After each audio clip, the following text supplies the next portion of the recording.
Welcome everybody back into NerdSesh. As always, I'm Carson Brever and alongside me is Logan Camden. And today we are going to be ranking our top 10 contenders in the NBA. We've been talking so much football as of late. This felt like a good moment to take a big picture look at things and assess where all of these top teams are in terms of their title potential. But before we get into that, we do have some news of the day that we have to react to. So this full episode will be up everywhere, including our contender rankings Wednesday morning. But for timeliness' sake, because this is big news, we wanted to get our reactions out immediately on YouTube to the fact that the Sacramento Kings are open to trading De'Aaron Fox before the deadline, Logan. What is your reaction to this and what this says about Sacramento's current standing as a franchise and their future? Well, I said it at the time. I thought they picked the wrong point guard when they traded away Tyrese Halliburton to acquire Domantas Sabonis. And I'm the biggest Domantas Sabonis hater on the planet. So, You are. obviously I'm biased in this, but I also loved Tyrese Halliburton and just how he played basketball. One, his fundamental unselfishness to get everybody involved and to keep the ball moving, and his ability to reliably space the floor. I really valued those abilities, and I think you've seen in Indiana him flourish alongside other offensive talent, and that team has taken on his identity as their leader. And De'Aaron Fox, I don't really think is a good leader. One, I think his relationship with Mike Brown has been problematic, and I think this was the stepping stone that you could have seen a couple of weeks ago when they fired Mike Brown. Something wasn't right. The relationship was turbulent. There was something going on in-house. And so I didn't like that, right? There was something strange going on then when we heard that Mike Brown got fired, had just re-signed an extension, had just gotten the Kings to the playoffs and broke their big playoff streak, and then they let him go. I don't like Fox's attitude. I don't like his demeanor a lot of times during games, even down to the game before when Mike Brown got fired. The reason that he got fired, fundamentally, like if we're just looking at that game, is because De'Aaron Fox didn't close out on a player. He wasn't set up properly on defense that allowed the Pistons to steal that game, and then right after, Mike Brown gets fired, right? I'm sure there's more that went into it, but fundamentally, that play, I think, was the reason that Mike Brown got sent out of town. And I don't know if it was because of Fox's lack of accountability, but routinely doesn't take pride in defense, doesn't really try on that end. And I always had questions about Fox and his ability to have an elite offense through him. I saw that vision with Tyrese Halliburton, and I always I never questioned Fox's ability, right? He's the fastest guy in the league, what he can do getting downhill. He's a really, really valuable player and asset.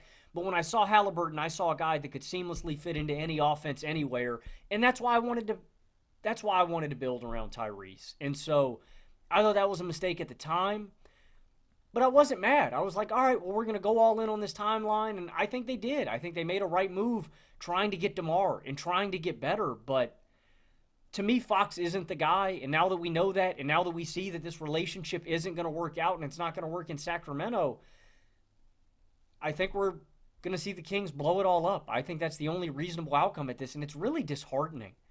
Yeah. This is a team that has been in the dredges of the league forever, for 20 years damn near, and finally they get good, and finally they have two all-star caliber players in place, and a third all-star caliber guy, right? Like, I don't think all these guys are all-stars in the West, but they're that type of player. They're that tier of player.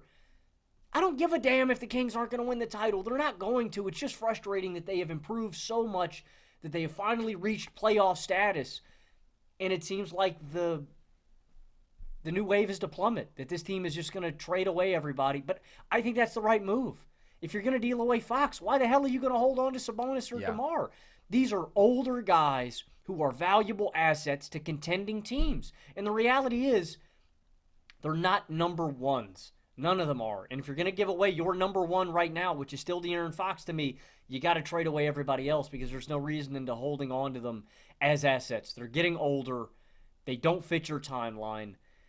And you already fired the head coach. So it's like, what are we holding on to? We don't have a core. We don't have an identity. We don't have a guy anymore. It's just really disappointing because the Kings are going to go right back to the bottom where they were trying so long to climb out of. But I think that's the best course for them recoup young assets, get first-round picks, get whatever young players you can get for Fox, Sabonis, and DeMar. Find your new head coach, if it's Doug Christie, if it's somebody this offseason, and move on. It's a sobering and sad reality for the Sacramento Kings. So I completely agree that if they are going to trade De'Aaron Fox, they should trade everybody. But to your initial spiel, I would not put this whole situation on Fox nearly as much as you would. I would certainly not put this on any shortcomings of his as a player. He hasn't had his best season, but it's not like Halliburton's been better this season. Well, I empathize with his frustrations. I'm just saying I think Halliburton could work more as a 2 or as a number 1. But I agree if he's frustrated with the roster construction around him. I think it's really hard building a team defense around Domantas Sabonis. I think it's really hard when DeMar is such an on-ball guy. It's not a perfect situation, but again, man, I don't know. Fun. I mean, you didn't disagree with. You thought it was a win-win at the time, right? Sabonis for Hallie. Well, I think that I preferred it for the Pacers because of Hallie as a long-term talent, but I saw the vision for Sacramento because I understand the value and, again, wanting to do as much as you can to be a legitimately good basketball team, and that's what they did, and they made the playoffs in 2023, and last year they were right there, and it was obviously disappointing that they ended up missing it, but to me, I think that Fox's frustrations here and the reason that this has come to a boiling point and the reason that it does look like they're going to trade him is because this roster just hasn't progressed nearly enough. And at the end of the day, you're Sacramento, man. I mean, there's hardly a city that is going to be less desirable to star players just for organizational reasons, for lifestyle reasons. And then when you are also looking at a team that is treading water, that has made their moves, made the Sabonis move, made the DeMar move, now fired their head coach. And I mean, they've been playing better basketball as of late under Doug Christie, but here they are, 2 games above 500. And all the indications apparently are that De'Aaron Fox in 2026 free agency is just going to walk.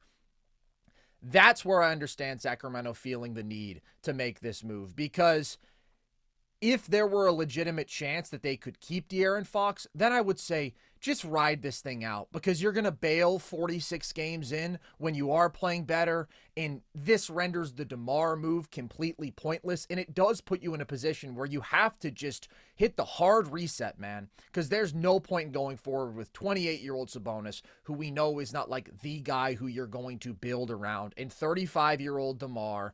And yeah, you're going to get some assets back from Fox, but are you going to turn those assets then into a better win-now player than De'Aaron Fox? Absolutely not. And even if you did, he would have to be a way better player for it to make any meaningful difference, because with Fox here, you are sitting 2 games above 500. So I really don't think there's any good path forward for them that involves trading Fox but keeping Sabonis and DeMar may be hard to trade, but I do think you can get a real haul for Sabonis at his age, playing the best basketball that he ever has, and it's better to do that sooner than later so that his value doesn't decline. But again, if there weren't this factor of Fox wanting to leave, then I would say just ride it out. Just be a good basketball team. That's all that Sacramento has ever wanted, man. Like, this isn't a team that has ever had legitimate contending aspirations. The Sabonis move wasn't supposed to get them there. The DeMar move wasn't supposed to get them there. It's just, hey, we're the Sacramento Kings. We haven't been a respectable basketball team since the early 2000s. And that was a half decade of good basketball, and we've been as unsuccessful as any franchise. Let's just go out there and be proud as an organization to win some basketball games. That was always the objective. And that's why you say disheartening. That's exactly what it is, man. Like, I feel for Kings fans because this must all just feel so pointless. If you feel like you draft the guy in Fox and then you trade for another guy in Sabonis, maybe not the guy, right? But guys who can lead you to being a good basketball team.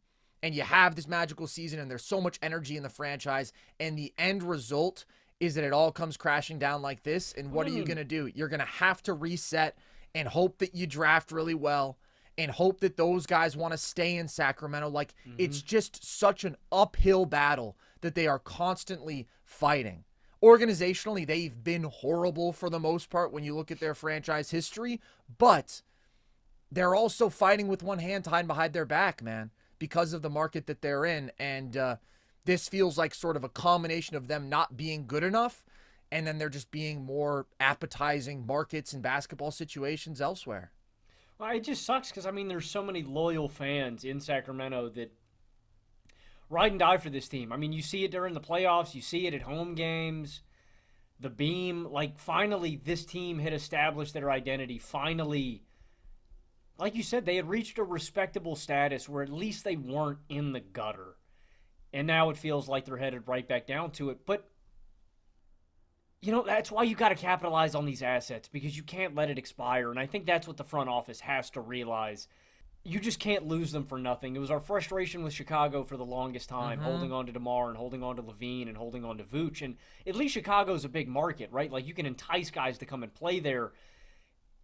But Sacramento, I think, just has to bite the bullet. Like, you can't completely lose out on Fox as an asset. And so it sucks that you have to lose him, but you're going to get something back. He is an intriguing asset. Sabonis is an intriguing asset for contending teams. And if DeMar is open to being traded, is an intriguing asset. So you are hitting the reset, but you're not giving these guys up for nothing. You should be able to get back some young assets or some draft picks. And on that note, unless you have anything else to add, in which I'll turn over the floor to you, I do have some potential trades that I think are very interesting for Sacramento and some potential suitors for Fox. Well, I definitely do want to get into that, but I agree with what you're saying, because my initial reaction to this was, Sacramento, man, from your perspective in a vacuum, why would you trade away De'Aaron Fox right now with what you have invested in being a winning competitive basketball team?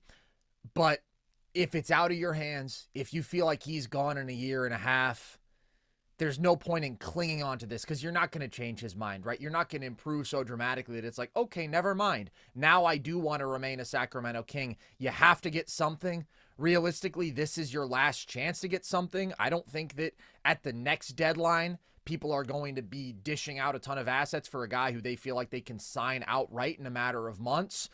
And so you have to try to salvage the situation. And again, same goes for Domas, not because he's going to want to leave, but because there's just no point to having a Domas and DeMar-led team and just barely missing out on the play-in, man. Get a ton of first-round picks, which you can for Fox and Domas. They're still in their prime. Start over.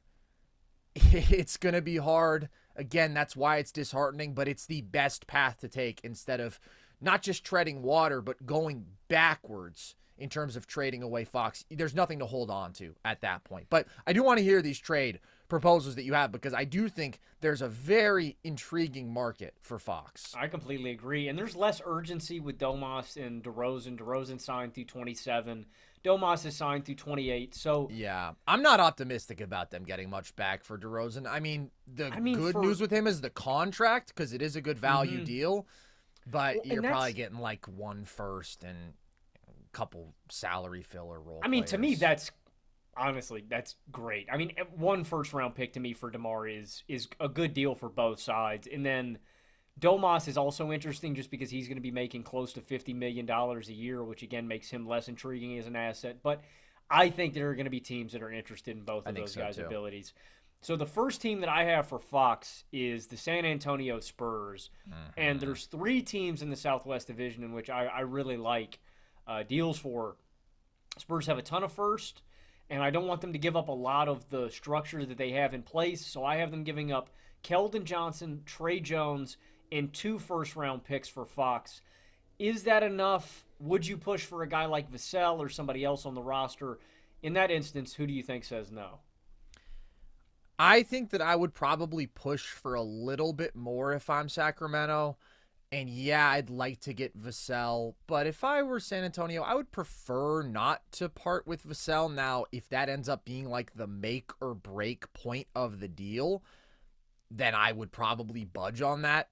Because although I think that Vassell has a nice complementary skill set with his shooting and some of the playmaking, like, to me, pairing Wemby with a dynamic guard is the best thing that they can do for his future. And that's why I would be jumping at the chance to get De'Aaron Fox at his age. It just immediately takes the Spurs entirely up a level. But I think if you just threw in a 3rd first, then I honestly kind of view that as a win-win deal. Like, you're not getting back the one shiny young talent if you're Sacramento, but you're getting back a good amount of draft capital. And there's probably another young team in the Southwest that can put forth a better offer.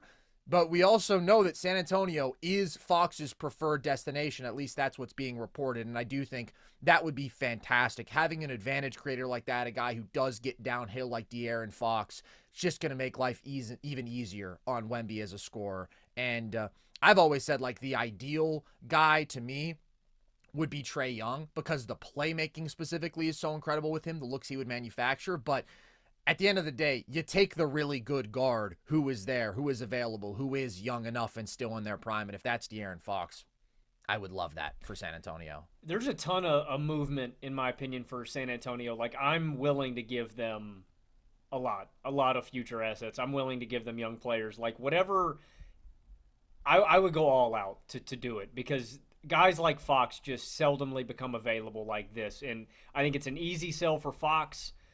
Like, San Antonio is not the biggest market, but you get to play with Wemby every day, and it immediately accelerates their timeline, and I think he would just make them so much better right now. And I think the Spurs, I think Wemby's ready to win right now. And the Spurs have picks, bro. They have picks because of the DeJounte trade. They have all of their own picks, I believe. So they've got the assets to make it happen.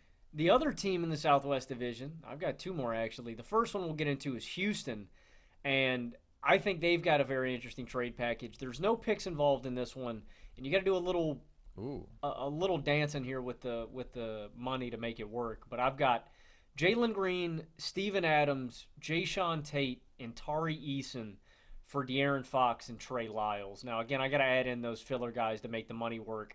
The big guy that you're trading for is Jalen Green, and he just becomes the new de facto number one and building block in Sacramento. But I think you're getting a more win-now impact player. I think he's immediately their best offensive player. And honestly, like, as long as you're not giving up Amen or Sengun, I'm really willing to give up whatever young players or picks to go and make this deal happen, because I think he's immediately your number one. I think he's your best offensive player. He's the type of guy that I think Houston needs for the playoffs, like a reliable guy to get you buckets. And honestly, the most interesting part of this to me is just seeing Fox and Amen Thompson on the same team, having two athletes like that. I mean, the Rockets already fly up and down the court. I just think with a guy like Fox, that goes up another level. So do you like that deal, or is there alternatives that you would explore if you're Sacramento? That to me is not my favorite, just because there's a lot riding on Jalen Green's success in that deal. And obviously I do think that Tari is a really talented young player. The other tricky thing with trading Jalen Green at this point is that he currently has the poison pill provision, which, for those who don't know, is when a player is traded while still on their rookie deal after they've been extended, but the extension hasn't kicked in yet. So that does make the cap stuff a little bit different, because effectively the incoming contract figure is not just their dollar value this year, it's the average of their dollar value this year and through the following extension. So I'm not sure if that would change the exact sort of filler contracts that you were throwing in there. But just in terms of the heart of the deal, I mean, Houston's got picks. Give me at least a first, I would say. And honestly, I would probably want a first and 2 seconds, and then Jalen and Tari, and that would be the heart of the deal for me, just because I'm not the highest on Jalen Green. I can see him being an intriguing young asset if you are starting a rebuild because of the scoring ability, but with all the inconsistencies and the shot selection and the shooting stuff and the peripheral areas of the game, I would want more than just being okay, Jalen's the core of this deal, we're good with that. Because otherwise, I would prefer San Antonio's, and I'll just take all of those draft picks, basically. Similar with this team, I've got Oklahoma City next. And well, real quick, though, can we discuss actually how good this would be for Houston, though? Because when you're talking about Houston, I think the one thing that this team is missing is that guy. And we'll get into that later when we're talking about contenders and stuff, because I know Houston has been really good in the regular season, but I just think they're a team that's going to stall out in the playoffs because of their lack of offense. And I think Fox could be really impaired. I mean, we saw what he did for Sacramento in the first round with the Warriors. That series went 7, right? And a lot of that was Malik Monk too, but again, Fox is that kind of guy that elevates this offense, and he's the kind of player that they really desperately need. The defense is already here. The wing talent, right? The front court pieces, I think, are already in place. You really need that high-level guard. And those guys are really hard to acquire. And they've got a young guy in Reed Shepherd who I think long-term is going to be a good rotation piece. I think Amen Thompson is an absolute stud that you can play basically 1 through 4, right? You'll find a spot for him in the lineup. But the guard spot is still a major question, and Fox is about as good as it gets when you're talking about acquiring, like whoever it is, right? If it was Harden a couple of years ago, if it was Damian Lillard, right? When these guys come up, it's important that you capitalize, and I think Fox helps them right now, but timeline-wise is a guy that fits long-term. I want Houston to be aggressive when it comes to trying to find that legitimate offensive star, because if they do that, then I think that they immediately launch themselves into a different tier as an actual playoff threat, because they are playing awesome basketball right now. Their defense is elite. They are so athletic. Amen is a monster. Obviously, I love his game, but now he's become like the darling of the NBA. This last week, I guess I made my YouTube breakdown a little bit too early, because now Amen Thompson as a name is certainly trending everywhere. The one thing that they need is just to improve as a half-court offense. And the way that you do that is you get in a guy who is an elite shot maker or is a high-end playmaker, or in Fox's case, just a real consistent advantage creator, really, really good scoring guard who's also a good playmaker. I think you want more three-point shooting as a team, but like you said, I think you take what you can get when it's a guy who is this good, who is in the mold of basically what you need and is still on your timeline because of his age. I wonder if Houston would just be more inclined to include a Fred VanVleet in draft capital than Jalen Green, because it's just such an easy, big contract point guard swap. And I'd be good with that, because VanVleet and Fox, to me, that could be a little bit funky. I mean, VanVleet with his shooting can play off the ball some, but they could make that work. I really like it for Houston, bottom line, if they get De'Aaron Fox into their organization. Similar to San Antonio, I'm kind of bending to Sacramento's will. I'm almost willing to give them, whatever they want, as long as I'm not giving up my crown jewel. Amen, Şengün. I do really like Tari. I wouldn't want to give up Jabari. I wouldn't want to give up. There's guys I wouldn't want to give up, and I wouldn't. I think there would be some limiters, but I think the Rockets have enough assets where they could get creative and make it work. I don't know that Jabari is a sticking point for me if I can keep Tari. I would just want one of the two. I just want one of those. I don't think I'd want to give up Jabari. I like him a lot. I like Tari a lot, man. Tari's a dog. He's a defensive menace. He's an athlete. The other one I have, you were talking about assets. This one is straight assets. It's the Thunder, and this makes it wonky long-term when we're talking about having to pay everybody, and that's why I think is probably my biggest negative. Yeah. But if they really wanted to accelerate stuff, you could give them Isaiah Joe, you could give them Aaron Wiggins, Ousmane Dieng, and just a bunch of firsts, which... I'm good. Yeah. If I'm that OKC, I'm good. The other ones I have here, Orlando, I think is interesting just because their guard spot, right? Like, you've got Suggs. The specs on this deal, KCP, Anthony Black, and I've got one first-round pick for Fox just because I really do like Anthony Black. But, I mean, they've got some... It's got to be 2 or 3 firsts. And we can't forget the going rate of a star in his prime in the NBA. I mean, I think I'd be willing to give that up if I'm Orlando. Again, I think Fox is just such a valuable asset. Like, I'm willing to throw as many firsts as I need to make it happen. I would love that too. Again, it works in terms of timeline. What has been the need for Orlando? This is another great defensive team. Young, athletic, feisty. You need the real half-court creation. And yeah, there would be some clunkiness maybe with Fox and Paolo and Franz, all with how they like to play on the ball and some of their limitations shooting off ball. But at the end of the day, you're adding more offensive talent, and you put that with an elite defensive guard like Suggs. If you get Fox in there, I don't think that you need a KCP anymore, because the offensive upgrade is so sizable and you'd still be an awesome team defense. I also like Anthony Black. I would still do that in a heartbeat. Fox is just there. He's the established offensive star. So yeah, if it's 2 firsts, if it's 3 firsts, I would do that if I'm Orlando. It's what they've been looking for. They've been looking for that guard. All right, those are ones I'm confident in. We're getting into really weird territory here. Okay. This one's my strangest, and I don't really know if I like it for either team. But both of these teams, I think, are desperate. So the next one is the Warriors, and this one's weird.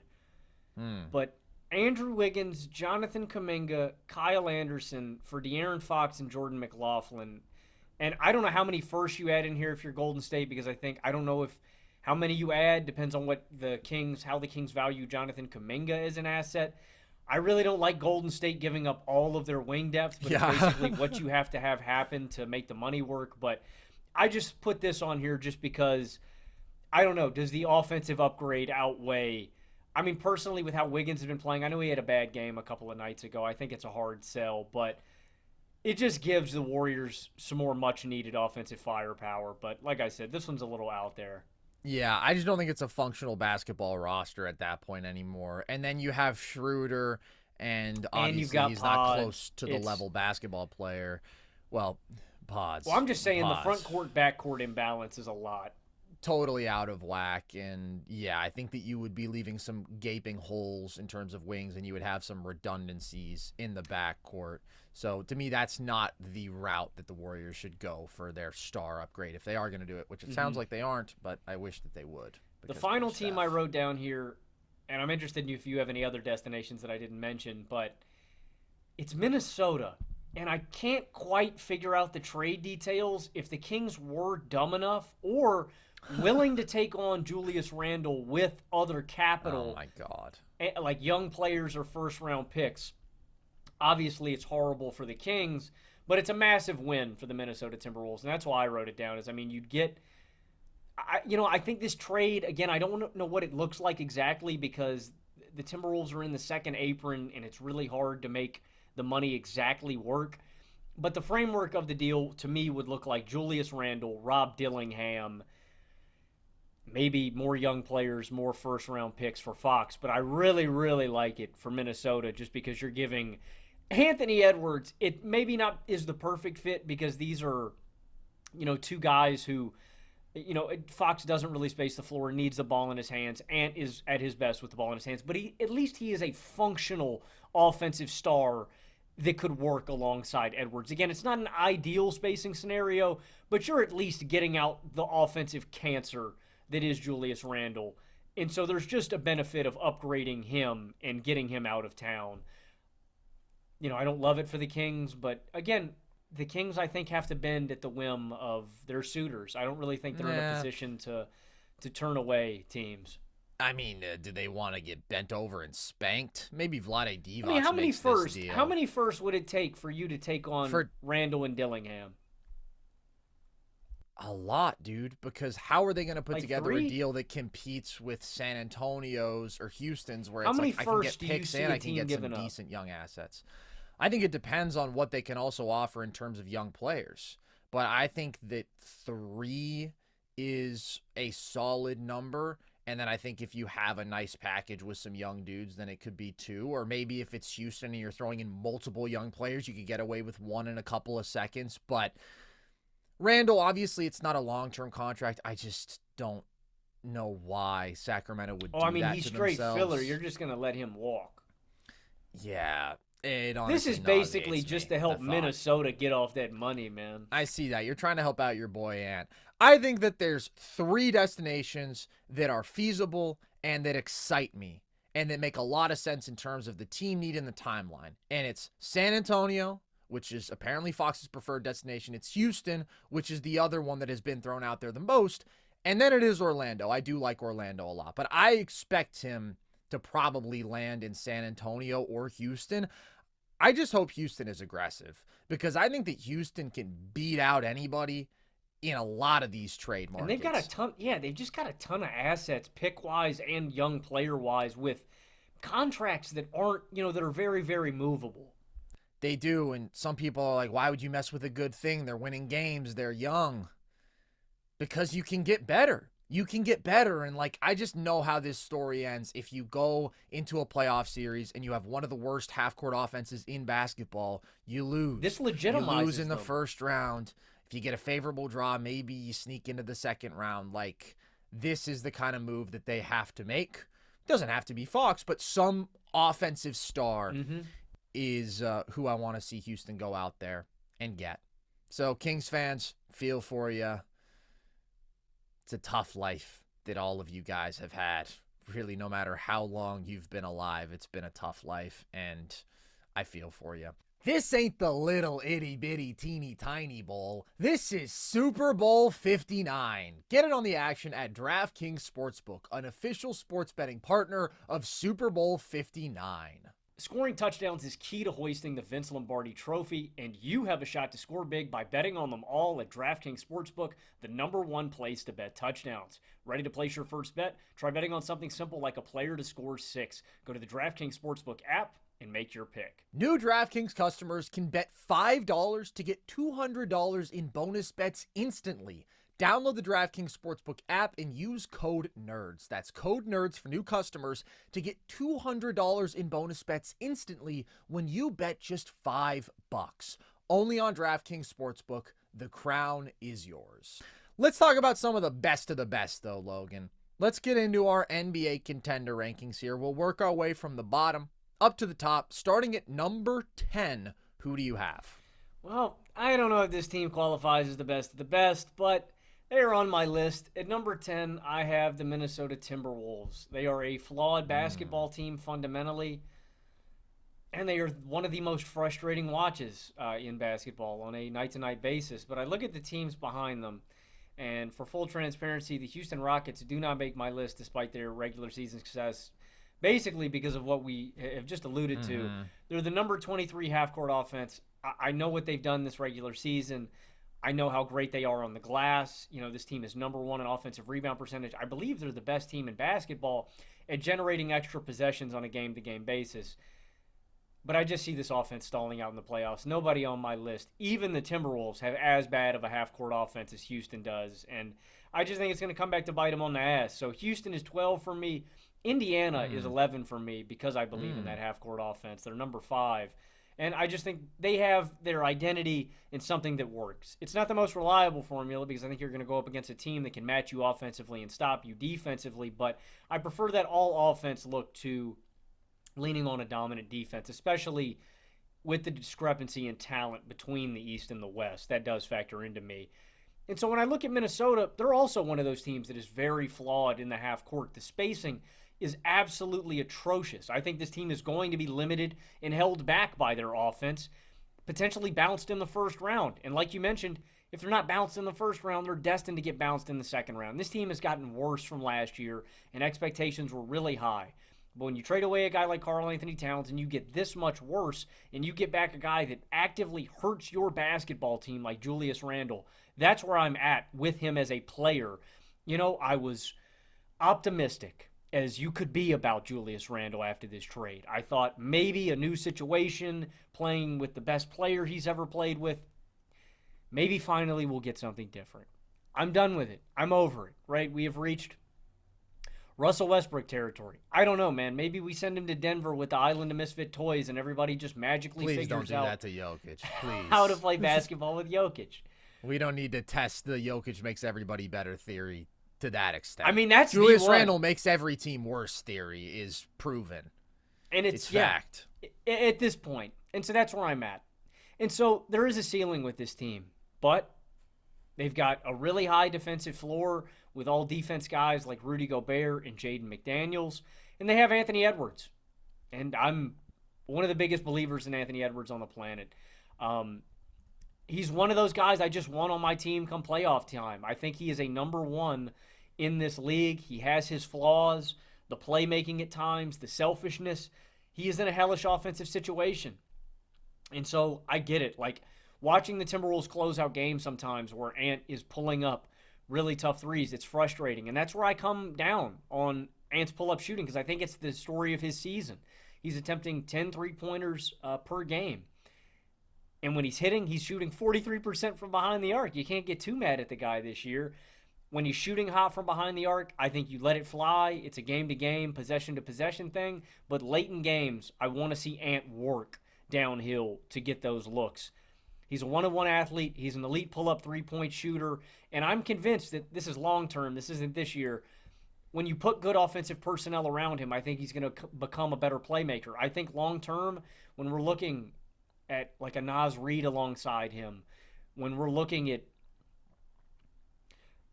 a post-Gobert Randle world, I think he could be a better playmaker. I don't know what this team looks like, but I'm optimistic. Right now, they're limited by their half-court offense, but I have a really high defensive floor, and I have a really high defensive floor, and I have a really high offensive floor with Anthony Edwards, just because he is that kind of player. But I just can't have them any higher because I know what this team is going to look like in a series. This offense is going to stall out. Julius Randle is going to suck, and their offense just isn't going to be good enough to carry them through. But they just have they have a higher two-way ability than a lot of the teams off my list, and most notably being Indiana, Houston, and Phoenix. So that's why Minnesota's here for me. I would have Minnesota a couple spots off, and their defense is still elite, but it's not what it was last year when we were talking about a truly, truly special unit. And the offense to me is just too concerning, right? I don't bet on bad half-court offenses. I don't bet on bad clutch offenses. You know what Minnesota's offensive rating is in the clutch, They're probably Logan? dead last. They're 28th. They have an offensive rating of 98 in the clutch. And the Washington Wizards are number 30. That's the sort of company that they're holding. They have a negative 17 net rating in the clutch. I don't like the process. I don't like the personnel. I don't like the spacing. I don't like the decision-making from Anthony Edwards. But I really, really don't like Julius Randle as a number 2. I hate it. In fact, Conley has regressed. This team is just so limited offensively that I think they can make teams uncomfortable with their defense, but it would require Ant rising to a pretty special level in a playoff series for them to get through and actually knock anybody off, in my opinion. I do prefer Houston if we're talking about the defense first model, even though I do think that their half-court offense is worse, and I certainly trust Ant more offensively than I do anybody on Houston. It's not even close. It's just Houston has more good basketball players who I believe in, and there is a consistency with them in terms of the energy that they bring, their identity. They know how they want to play. I really do love that defense, and the emergence of Amen Thompson, man, his last 10 games, he's averaging 19, 11, 4.5 assists, 3.5 stocks, 62% true shooting. You're just seeing him become more and more aggressive on ball, more and more insistent upon getting to the rim. He's one of the best transition players in basketball, one of the best rebounding wings in basketball, one of the best defenders in basketball. Like, all of the things that I bet on in saying that he would be a star, they're already translating to really, really high-level impact basketball. But when we're talking about a half-court offense in a playoff series, is he of great assistance to you? No. So that's the thing. They're a 20th percentile half-court offense. We know the track record. As I said earlier, with these young, athletic defensive teams that really struggle to score in the half court, they don't win in the playoffs. You can look at Memphis a few years ago, and even they had a Ja Morant who could generate a significantly better shot quality in the half court than anybody on this Houston team. But still, Memphis, people propped them up as a contender, and they won one playoff series in 2 years because of their half court offensive limitations. I just think when a young team is playing so well, you can very easily lose the forest for the trees with any team in sports, right? If you're watching and it's like for a month they put together such an impressive stretch, you can say this is a really good basketball team.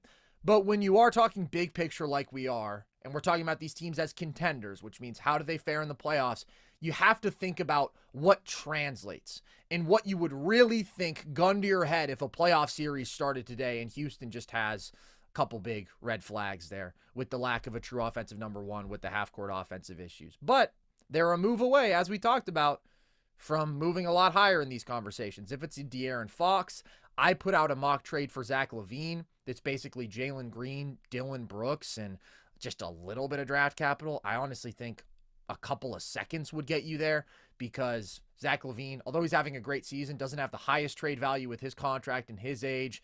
And I think Chicago would be happy to get back Jalen Green. But LaVine is having an insane offensive season, like 24 points per game on 64% true shooting, elite efficiency in every play type, on and off ball. He's not the sort of playmaker that I would want to necessarily elevate the Houston offense, but he'd still be a huge upgrade. And you get off of the Jalen Green contract in the coming years, I would like that. I mean, they just need bucket getters. I think it's a really good deal if they could get LaVine or Fox. So is Houston number 10 on your list? No, sorry. All that to say that Houston is number 11. I just wanted to explain it because obviously their record is impressive. They have some really good wins over the last week, beating the Cavs, beating the Celtics. And God, I love Amen Thompson. You know that I love Amen Thompson. But my number 10, Logan, is a team that certainly has not had the regular season that Houston has. They sort of exist on the opposite sides of the spectrum there. People may hate this. I have the Los Angeles Lakers as my number 10 contender.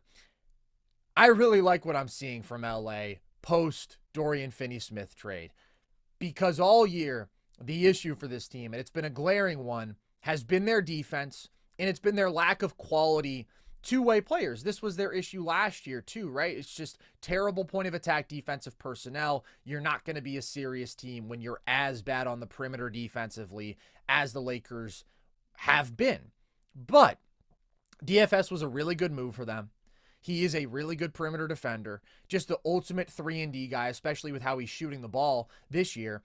They're a plus 12 net rating team when DFS is on the floor. And remarkably, both the Nets and the Lakers have been 15 points per 100 possessions better with DFS on the floor this year. That's a small sample size, but that's really impressive impact from a role player because he does the things that you want. He's their best perimeter defender, and he's shooting 42% from deep on the season. That's exactly the sort of player that they needed to add, not to become a title contender or what have you, but to become a more serious team. Max Christie also, who was really struggling early in the year, has become a new player as a starter. As a starter, he's averaging 11 points per game on 39% from deep. He does bring that point of attack defense when he is also a solid shooter of the basketball. Now, that combination of Reeves as the tertiary offensive creator in the backcourt, with Christie and DFS being those two-way wings with a LeBron AD frontcourt, obviously, I actually think that that's a really good starting five. And when DFS and Christie share the floor, LA has a plus 22 net rating. It's a small sample size. It's only 133 minutes, but they've been suffocating defensively. They have a 96 defensive rating. So I just think they've really found the right balance now with this starting five. They obviously have the offensive juice, but now you have the two real plus perimeter defenders who are low usage offensive players who just do their jobs and knock down their threes. And Reeves, I do think, is having an underratedly good season. And then you get into the playoffs and you have two top 15 players, man. You have LeBron James and Anthony Davis, and you can physically overwhelm a ton of teams like that. And AD is capable of exploding and averaging 30 and 15 in any matchup, basically. And LeBron, we know the control that he can exert over the game and the mismatch attacking that he can weaponize still when he needs to in a playoff environment. I just like some components of the playoff formula with them that I really don't like with Houston, that I don't like with Minnesota. I still do not like the bench with this team. Now you slot Rui into a bench role. He's a good offensive player. Connect has to be more consistent. Vando is back. That's good for them because he's such a good perimeter defender, but I do still have my concerns about him playing in a playoff series with his offensive issues, although he's certainly not nearly as important when you do have Christie and DFS. And I'd like to see them get another big. AD wants another big, but an upgrade from Jackson Hayes would be nice. This is a flawed team. This is a team that is 18th in net rating, okay? They have not been good in totality this season, but I do think they've been good with this new configuration. And I'm not going to sit here and sell you Lakers stock and say that they're even going to win a playoff series, because I think that that's unlikely. But I also think it's unlikely that Minnesota does it or that Houston does it. And in a vacuum, I'll bet on the team with the two superstars and the half-court offense I believe in more, and a defense that I think is certainly better than the raw numbers would indicate this year because of the new personnel, and has the potential to be better in the playoffs when you do get a locked-in Anthony Davis.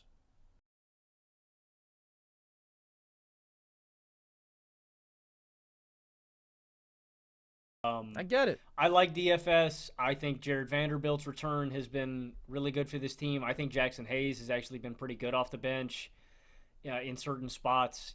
Simple stuff like protecting the rim and finishing lobs and stuff like that. But honestly, this is the best Jackson Hayes ever. He's at least improved. I'll give him that because I've been a big Jackson Hayes hater. The Lakers still need to make another move to me before I'm ready to even put them on this list.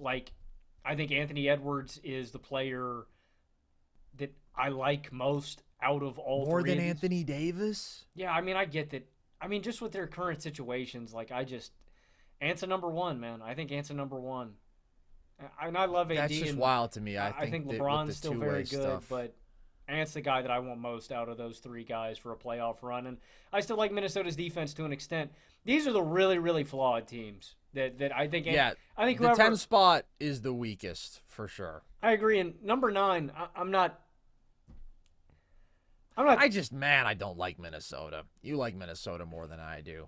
Well, that was going to be tough. the end of my spiel for them. There's just so many good players here, and like long term, I think Minnesota's going to figure it out. I got to think that there's a plan, but man, I'm just out on. I've been out on the Lakers for a long time, so good on them for getting DFS.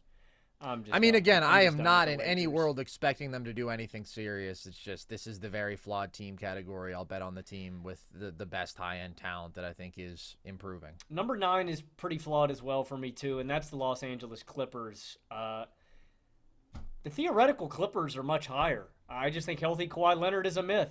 He's played in just 53% of the Clippers games since he has signed that contract. The Clippers, this is 8 games. Do with these numbers what you will.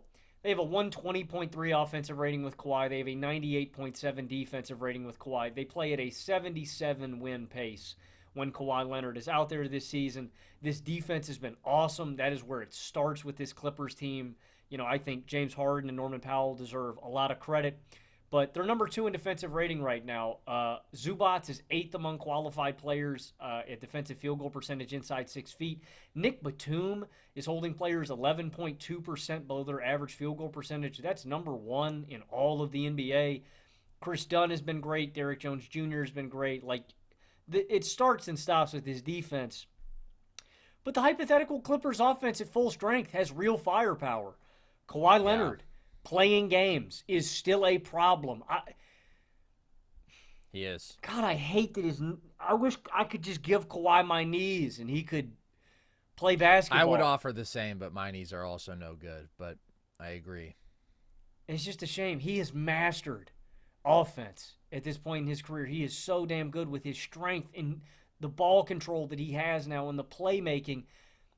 Kawhi is so good. He's just never healthy, and that's the shame with the Clippers. It's like I wish that I could bank on it, and I wish that we could see Harden and Norm and Kawhi and Zubac all out there.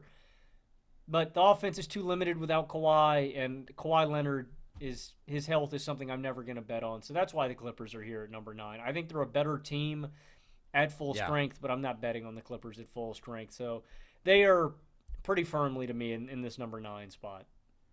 I totally get it, man. I had an internal debate of am I going to put the Clippers at 9 or am I going to put them at 7? I landed on putting them at number 7 just because I do think that they, at full strength, are clearly a better basketball team than the teams that I do have in my 8 and 9 spot. But I don't really believe in healthy Kawhi either. Like you mentioned, he's played half his games over the last 5 years. We have not seen him finish a season healthy in any of the last 4 seasons, and now he's back, but he's playing 23 minutes a game. He does look really good because whenever he's on the floor, Kawhi is a top 7 player. He is just utterly dominant, ruthlessly efficient as a scorer, so physical, gets wherever he wants, never sped up, insane pull-up shooter, elite ball handler, and still has this really high two-way impact. He is a monster. He is a killer. And you mentioned how great the Clippers have been with him on the floor. If you take this defense, which is number 2 in defensive rating, it's a phenomenal defense, and you inject Kawhi into that, it just makes a monumental difference because you maintain your defensive greatness. And now, when he's on the floor, they're an 88th percentile offense this year. You're adding a true elite offensive player, and then you have Harden with his playmaking and control of the game. And I think that he and Kawhi have complementary offensive games. And you have the elite spot-up shooting of a Norman Powell, who also has been able to get himself a bucket at a high level this year. And then you have the excellent play finishing around the rim and in the paint with his touch of Zubac and the offensive rebounding and a little bit of the playmaking. Those 4. And then I get Derrick Jones Jr. for his defense and his athleticism on the wings. That's my starting 5. Harden, Powell, Derrick Jones Jr., Kawhi, and Zubac. I love that. I absolutely love that. And it's so hard because, I just can't really buy into it. I can't get my hopes up too much with this team. I do also like their depth, though. Off the bench, then I'd have Dunn, and I'd have Amir Coffey, and I'd have Terrence Mann, and I've had Nick Batum. They just have such an awesome two-way formula when Kawhi is healthy with an abundance of wings. Ty Lue is also an awesome coach. He's an awesome coach. He's one of the best. The different defensive schemes and stuff that Ty Lue employs, like every game, this team is always really well prepared. Like, he deserves, I think, a lot of credit too. Totally agree. Ty Lue is awesome. He's a top-tier coach in this league. They're just so good with Kawhi that I'm like, fuck it. I'll reward them because I like them that much more than the teams in my 8 and 9 spot. But also, like, I don't know, man. I'm not going to be the schmuck who goes out and says, yeah, the Clippers are like the dark horse in the West, because you just can't say that when you have a player with as massive a health question mark as Kawhi Leonard. But fuck, he is good, and fuck, they are good when he plays. Throw me 100 bands, each knee. I got you. Real as hell. I got you. Real as hell. Is that the going rate for a knee? I don't know, but it'll get me right. Hey, man, I mean, I wonder if he could get it cheaper on the black market, but he knows what he's getting from you. I'm willing to haggle.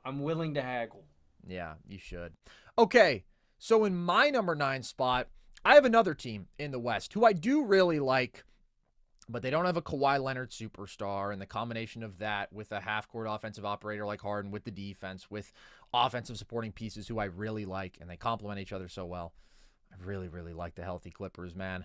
I have the Memphis Grizzlies here, and this is easily the most that I've ever liked a Grizzlies team, because earlier I was using them as like sort of a prototypical example of the young, feisty, deep, hungry, defensive-minded team that wins a lot of regular season games, and then they get into the playoffs and they just can't cut it because of a lack of half-court offense.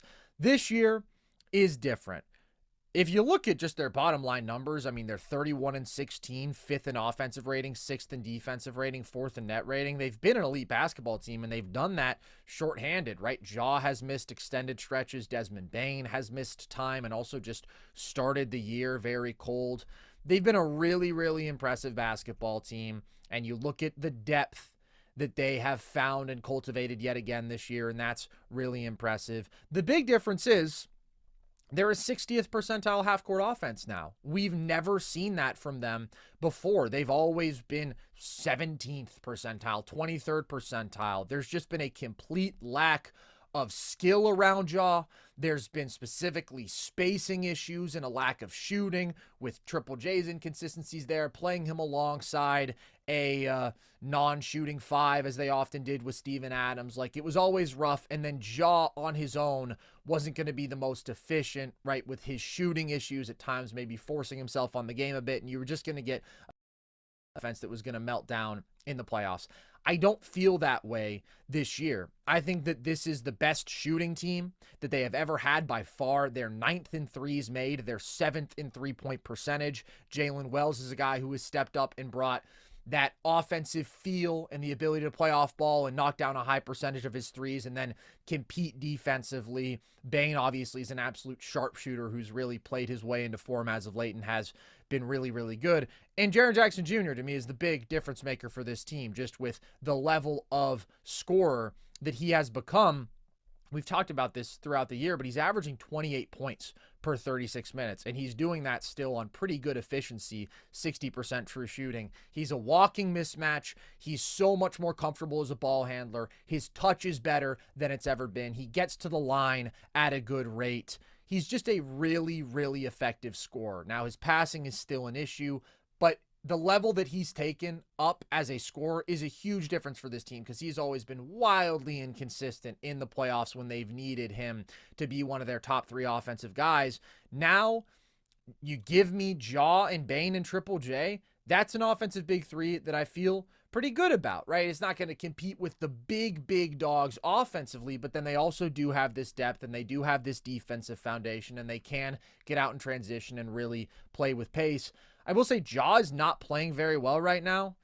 His 2-point percentage on the year is under 51. His 3-point percentage is under 31. He's at 55% true shooting. His turnover numbers are very high, 5 turnovers per 36 minutes. And his last couple games in particular have been really rough. But I'm not concerned about him. I've never been the highest on Ja, but I do think that this is easily the best offensive situation that he's had. And he's able to tap into his playmaking more than ever because of the shot making around him and because of the improved spacing. They have some versatility where they can play the Edie and Triple J minutes. They can play the Triple J at the 5 minutes in stretches. Aldama's been a really good fixture in that front court.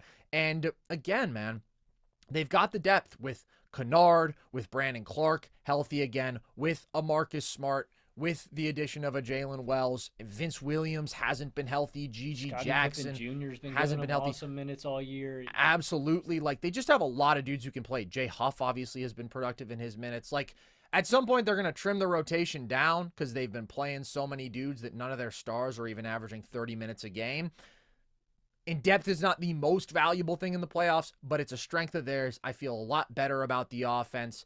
At the end of the day, though, there's just teams whose offenses I like more. The teams above them often do have that sort of actual superstar, which Ja is not to me. They don't have some of the concerns that maybe do still come up with how does your offense look playing Triple J alongside Edie if you have to do that for a majority of the minutes in the playoffs because of some of Triple J's limitations defensively and on the glass at the 5. Like, there's still some concerns with this team that keep me from putting them any higher, but I think that they're really, really good, and I think that this is easily the best equipped they've ever been for a deep playoff run. I think so too, and you keep talking about the depth. I also think it's the versatility, the different looks that they can give to teams depending on who the other team is playing. If they need to go massive, they've got that look. If they need to go small, if they need shooting, whatever they need, there's a lot of different combinations they can go with, and that's where I really do think the depth is important. I also think that they have physical advantages that they can exert over almost every team in the West. I mean, this is the number 2 rebounding team per game in the NBA. They're number 2 in terms of offensive rebounds per game, and I really like the look that Zach Edey gives them. Honestly, he's been a little more, in foul trouble than I would have preferred. He's been a little bit disappointing in terms of just overall production. I would have expected him to just be a little more productive in terms of raw numbers, but that's an advantage, right? When I look at them against, say, hypothetically, some of the better teams out west against Denver, I really like the look of a Triple J and an Edey versus Jokic. Is it the answer? I don't know. It's hard to find the answer for Nikola Jokic. Against Dallas, against a Luka and a Kyrie, I like the personnel that they can put out there with a Marcus Smart, right? So, this offense is better than it's ever been before. They're number 7 in three-point percentage. They're the number 14 half-court offense now. You talk about Jaren Jackson's improvement. It's also the reliability that I get from a guy like Desmond Bane as well. But I still don't trust this half-court offense enough, and that is where I draw the line. And this flows nicely because I have Memphis in my number 8 spot right ahead of the Clippers. The difference there, again, is I don't believe in the fully healthy Clippers. I know that Memphis at the surface is at least probably, Ja's dealt with injuries too. I expect Ja to be healthy. I expect Triple J to be healthy. That's really the difference between LA and Memphis to me. I just don't trust the offense enough still, though, and that's where I draw the line.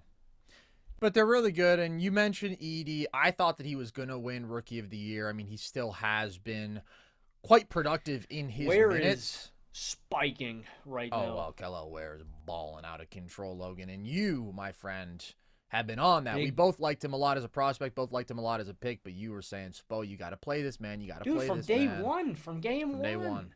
You were on his ass about it, and you were very, very right to do that. And I was excited before the year about some of the looks that you could play with Bam at the 4 alongside him, just having another legit big. I still think that's what they should do. I mean, just go fully into it.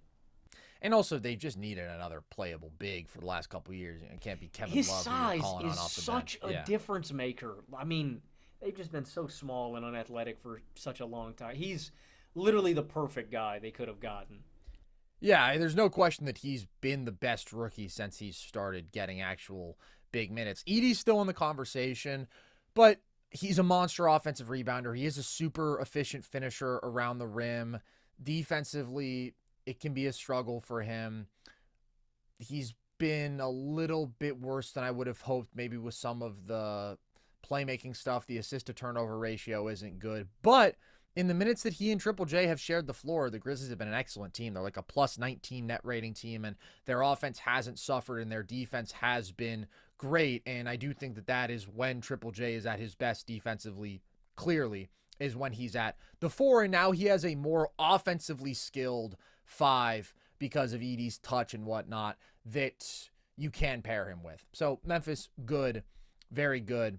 It's just I like the teams above them more. At number 8, I have the Milwaukee Bucks. This is a team that early in the year I was very concerned about. And I think that they've really done a nice job of turning around their season. They're 15-7 since their 11-11 start. And the big number, Logan, is that in that stretch, we're talking about more than 20 games now, they are 4th in defensive rating. You compare that to where they started the year.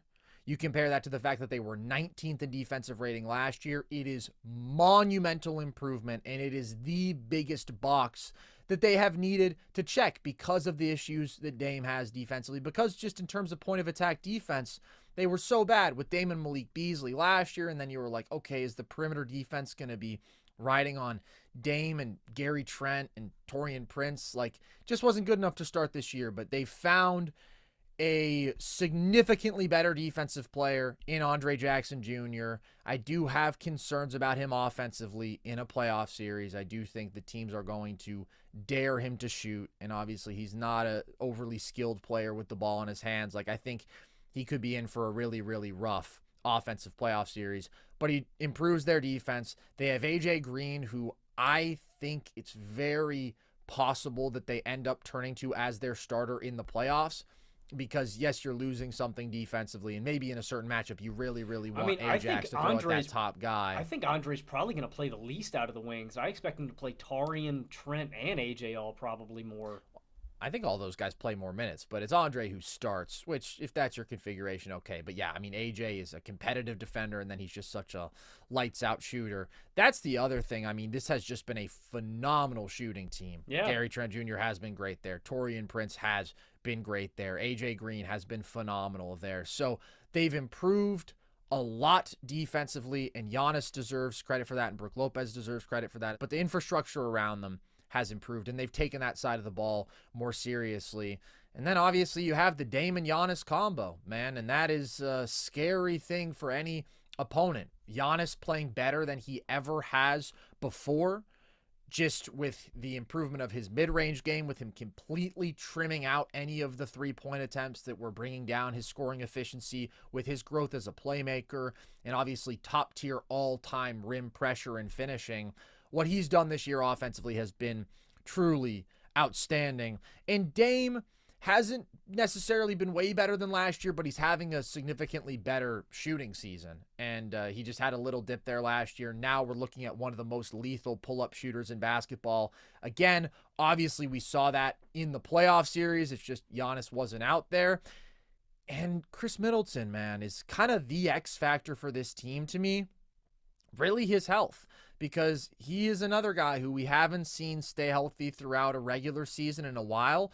We have seen him be healthy in the playoffs for the Bucks' first-round exits over the last 2 years, and he's been really good in the playoffs. His shot making has translated. He's been on fire. He's grown as a playmaker. Yes, some of the athleticism with him has obviously declined. The rebounding and whatnot, you may lose something a bit there, although not compared to Taurean Prince, who is a very bad rebounding three himself. But I really do like Chris Middleton. So there is a lot of good here when you look at the Dame and Giannis duo, and I do believe in Middleton offensively in a playoff series, and the defense has improved, and the shooting with the supporting cast is better.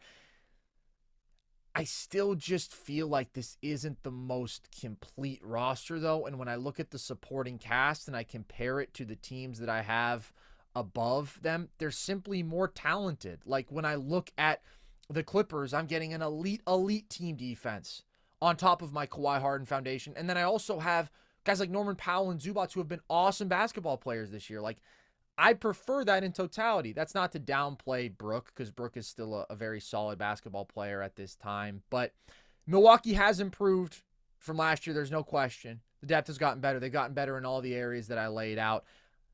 I just don't necessarily feel like it's the most dramatic leap from last season. It's a clear leap, but at the end of the day, here they are. They're 26-18 on the year. They're a good basketball team. They're not an elite basketball team. Yeah, we're keeping pace. I've got Milwaukee in my Love number it. 7 spot. And, I mean, it's the star offensive duo. It's having Chris Middleton to unleash, and it's the supporting shooting this year. I really like where their rotation is at right now with Prince, Trent, and A.J. Green.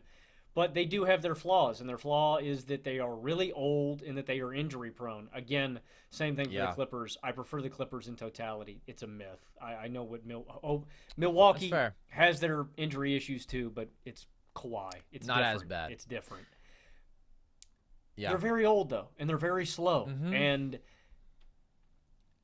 the one thing that really concerns me about them is that I don't know if this defense is going to be able to hold up.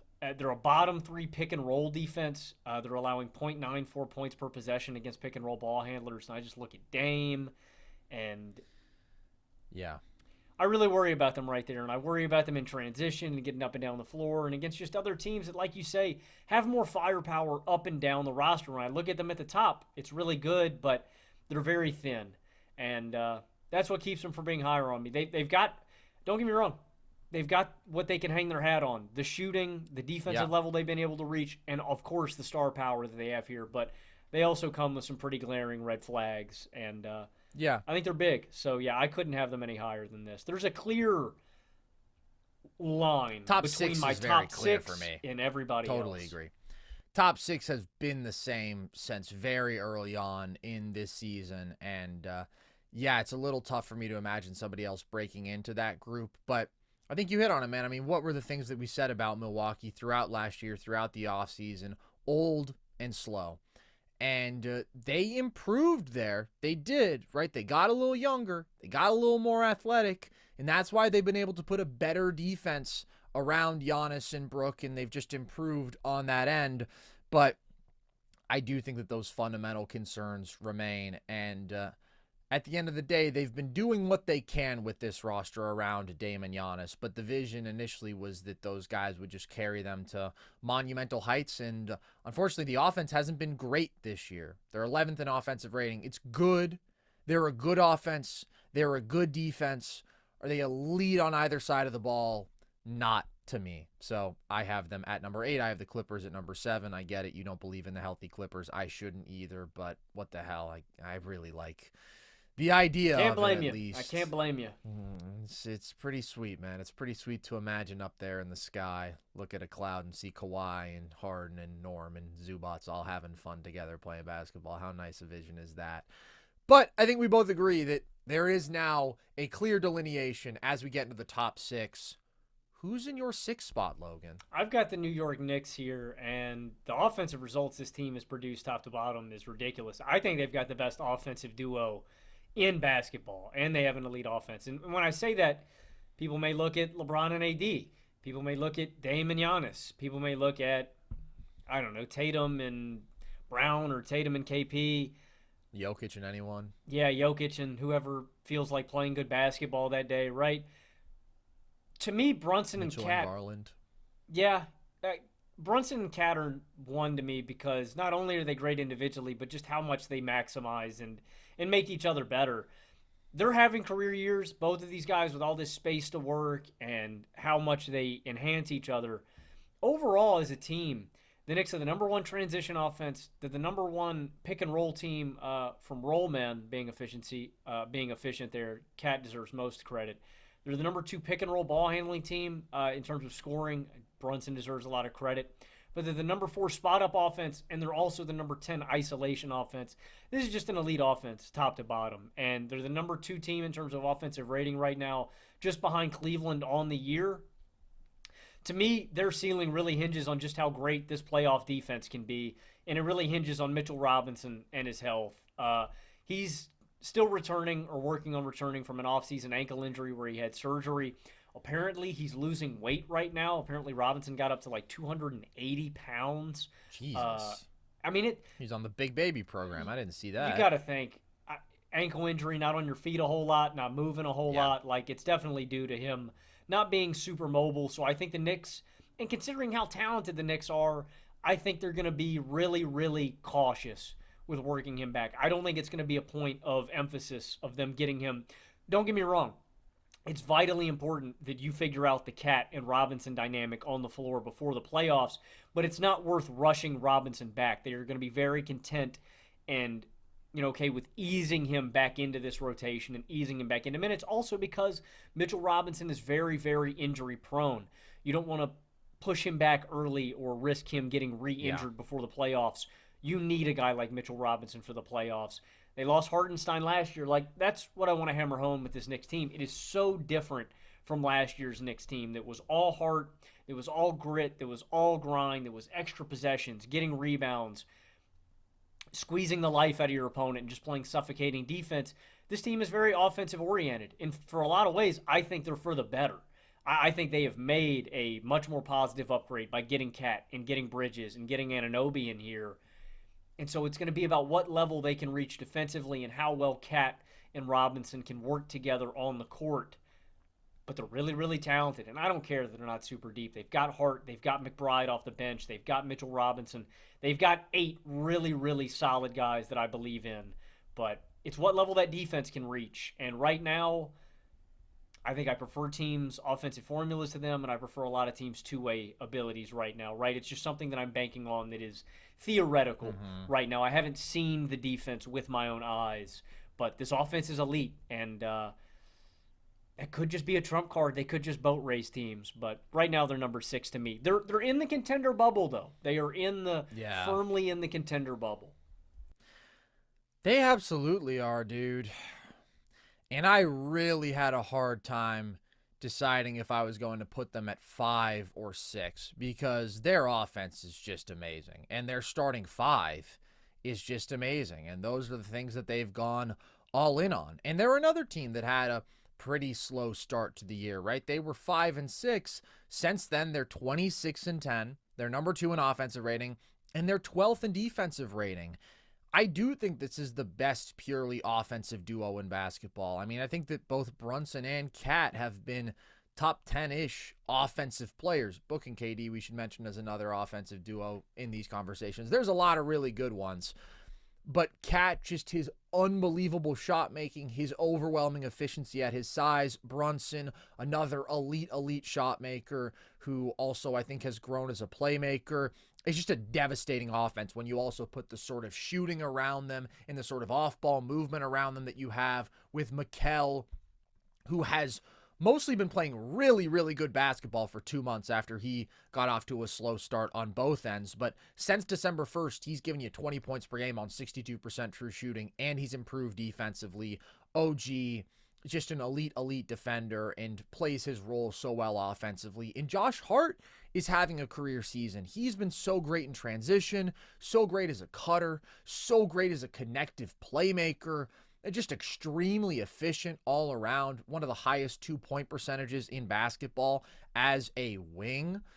So I love what they've put together. I love not just the talent in the starting 5, which can go toe-to-toe against anybody's. I think it's the second most talented starting 5 that we've seen this year, probably just after Boston, although Cleveland is also up there. But it's a really, really outstanding collective group. I just do have more questions with them than I do about the team in my number 5 spot. The defensive ceiling concerns me. It is good that we have seen this team reach a slightly above average defensive level, but they still have a couple of massive red flags, because if you are going to rely on Cat playing your center minutes, that obviously presents issues in terms of rim protection, guarding in space. There's several defensive issues that are presented with Cat being a defensive anchor, although he's been an incredible rebounder this year defensively and brings some positive stuff too with his post defense. And then Jalen Brunson, when you get into a matchup against a team like Boston that has so many big wings, right? So many skilled creators, he's going to be hunted. You go up against Cleveland, a team like that has 2 elite on-ball scoring guards and creating guards. That's a problem. They are going to do everything that they can to find that weak point. 2 clear weak points is a really difficult thing to overcome if you're trying to build a championship defense. That's concern number one. Maybe the bigger concern, though, is the depth. And that's what New York has compromised to go all in on this high-end talent. And big picture, I'm good with it because I think that they're clearly a significantly better team than they were last year. But come playoffs, I think you're looking at a 7-man rotation. Like, the only two dudes who I really want coming off that bench are Deuce McBride and Mitchell Robinson. And can you count on Mitchell Robinson to be healthy? I don't think so. We talk about Middleton. You're not playing Josh Hart. I think Josh Hart's starting.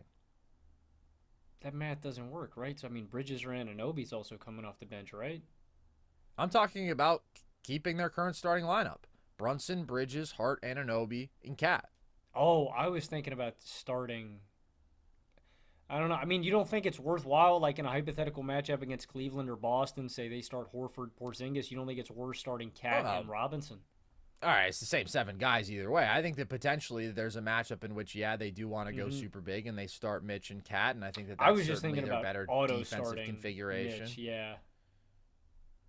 I think that they can do that, and that's. But no, I don't want to get into. I don't want Chiwa minutes. I don't want Jericho Sims minutes. And don't get me wrong, I'm critical. Those guys have been better this year, but like they still aren't guys that I really want playing in the playoffs. No, I'm not really dying to see campaign minutes. Like, we know that Tibbs is good to go out there and play his guys 40 minutes. I mean, shocker, Mikal Bridges is leading the league in minutes per game, and I think all the starters are above 36. It's crazy. They all take that crazy load on their bodies. But hey, yo! I said what I said. It is nice that they have the ability to play Cat at the 4 or the 5. And although I think you're going to lose something offensively, clearly, when you play him alongside Mitch, I still think you'll be a really good offense, and I do think you'll take a step up defensively, and I do think that Cat is better suited as a 4 defensively. It depends on the matchup. Like, I do worry some about him going up against Boston and having to guard in space, right? But that's going to be a problem with him at the 4 or the 5. Boston, to me, is just the absolute nightmare matchup for New York because of how skilled they are and how skilled everybody on that offense is and the shooting ability that they have and their ability to hunt weak points. That's the series that I just can't see them winning, honestly. It's nice that they have that versatility, but at the same time, if Mitch goes down, then this is the roster with the least versatility in terms of in basketball because they have so few dudes who I am comfortable playing, whereas I compare them to like a Dallas who's in these conversations, and there's 10 dudes who I like, who I'm comfortable playing. That's the big concern for me with New York. So I love so much, but because of the defense, because of the depth, right now I'm going to have them at number 6.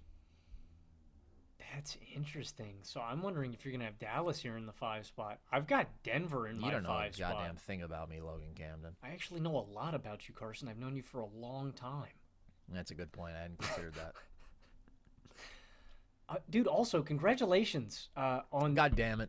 Being hired as the new head coach of the Jacksonville Jaguars. Duval. Is that how he said it? That freak Liam Cohen? Uncanny. Can we get that guy looks nothing like me. That guy looks nothing like me. That guy looks like a claymation elf. Yes, I've been told before that I do have very elven figures. Sure.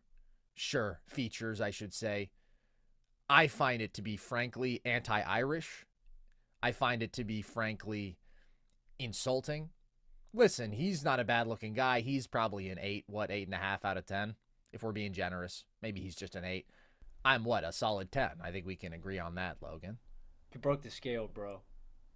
Okay, thank you. Well, that's also an acceptable answer. I am a remarkably good-looking individual, and Liam Cohen is just regular good-looking. So I don't know. Frankly, I just don't see it at all. But yeah, man, you got your joking, you got your razzing, you got your classic Camden jab. Talk about basketball now, basketball boy. All right, my fault. Number 5, I have the Denver Nuggets. And a lot of what we were just saying about the Knicks, I think you can honestly apply the same logic to Denver. What's the difference? You have the Joker. Nikola Jokic is still the best player in basketball. I think he's having one of the best offensive seasons in NBA history. So you're not betting on the reason they're not higher isn't because of Jokic. It's because, one, the supporting cast all has to do their job. This is you got to pull your weight. With Denver, I really do feel like they're only as strong as their weakest link. Jamal's got to pull his weight. Russ has to pull his weight. Brown has to pull his weight. MPJ does. Gordon does. And offensively, I think I can see it. I think I can see them all doing their job. Where I get worried, well, Jamal offensively is what scares me because during their playoff run, he's up at 25 points per game. Like, Jamal has to legitimately ascend. Jamal has to ascend to a different level for the playoffs. Even with how good Russ has been this year, I still think he has to do that.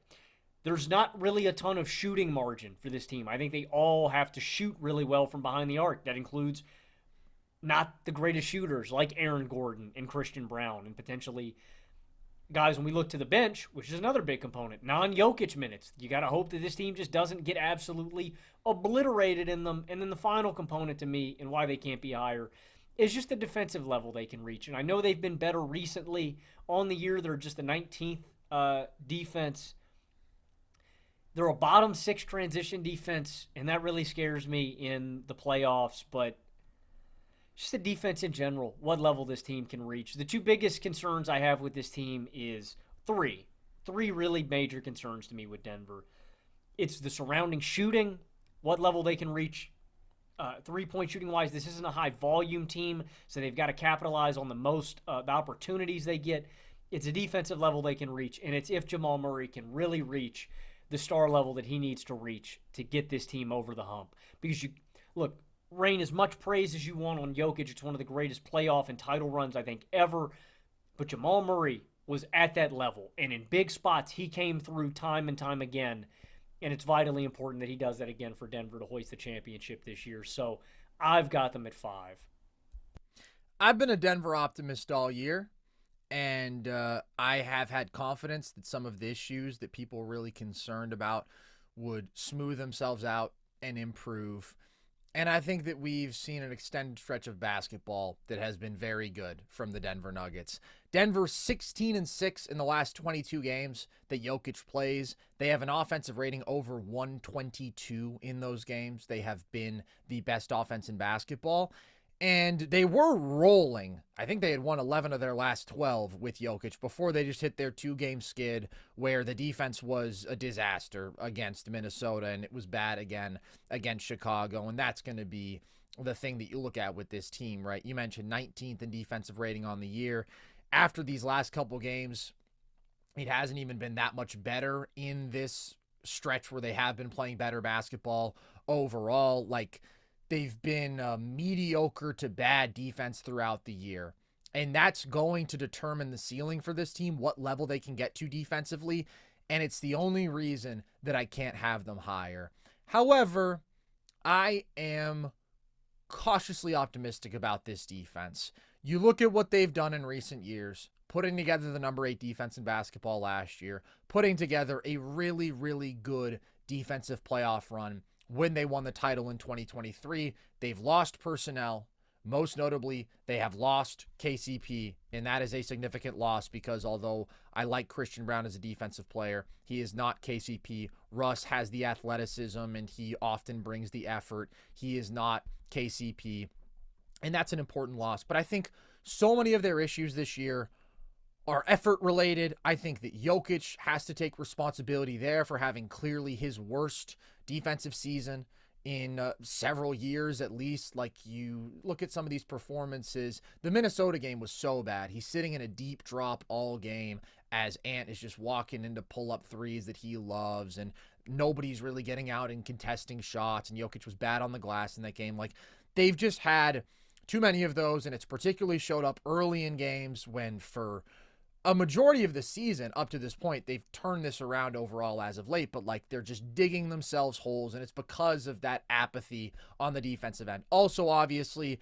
Aaron Gordon has missed a lot of time this year, and now even since he's come back, hasn't been in the starting lineup, and he is their best defensive player. So I kind of just think if they lock in and Jokic plays up to his potential, like, this is a solid defense. We have seen a defense with slightly better personnel put together really good defensive results, and I don't think the Nuggets can necessarily replicate the defense that they had last year or 2 years ago, but their offense is even better, man.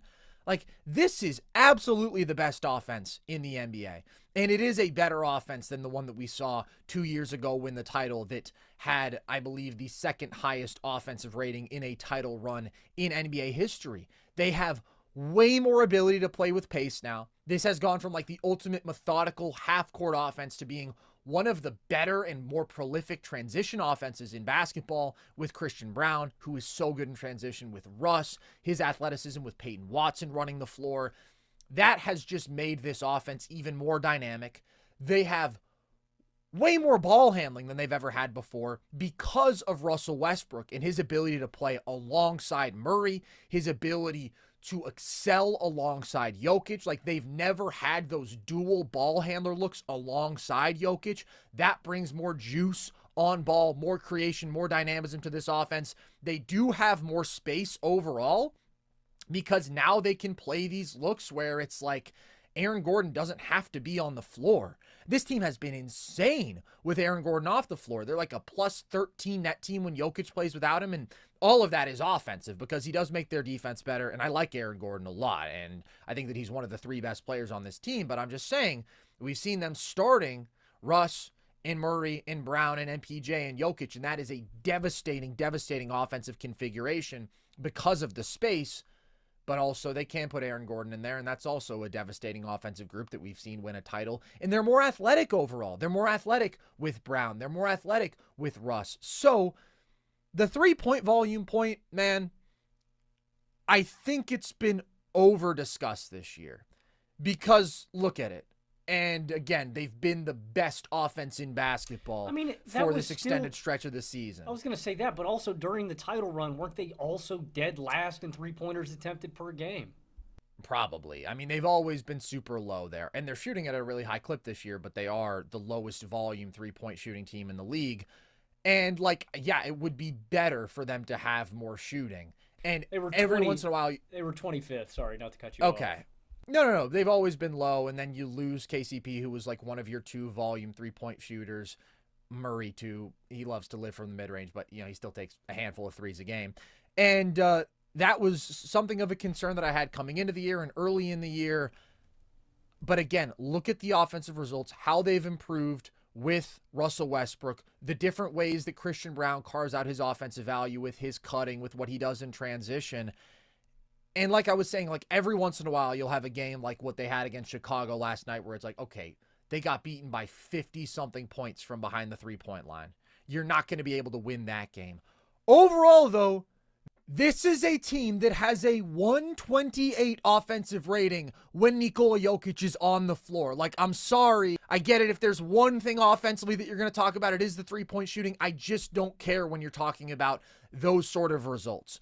And the biggest difference for me with this Nuggets team, and the biggest reason that I feel so good about them right now, is because of Russell Westbrook and how much of a home run his addition has been for this team. I was cautiously optimistic about the Russ signing. I certainly thought he'd be better than Reggie Jackson, and to me, that was just the bar for this being a good move for the Nuggets because they're bringing him in on a minimum contract. Can he be better than Reggie Jackson in what I thought would be sort of a similar role as that bench ball handler? Turns out Russ has taken on a way bigger role, and he has been sensational alongside Nikola Jokic. They are now the number 1 assist combination in basketball, Russ to Jokic. They have played more minutes together than any other duo on this roster, and when they play together, the Nuggets have a plus 16.6 net rating. That is the best of any of the 108 duos that have played at least 500 minutes together this season. As a starter alongside Jokic, Russ averages 14, 6, and 7.5 on 61% true shooting, Logan. Let me repeat that. Russell Westbrook, who for like 3 straight years before this was at like 51% true shooting, which is disgusting, is now a legitimately very efficient basketball player. And the Nuggets are 17-5 in those games. It's just been the perfect marriage with what Russ brings as a pick and roll creator, his ability to get downhill. He is by so far the best passer that Jokic has ever played with and is able to consistently find him off the roll, find him as a cutter in a way that nobody else on this team does. Just place passes with velocity and accuracy that nobody else on this team or that Jokic has ever played with can. And then Russ's ability to play off ball has been outstanding. His ability as a cutter, which we've always been begging of him. He's been an elite cutter this year. Like, he has just done everything necessary to thrive and succeed in this situation.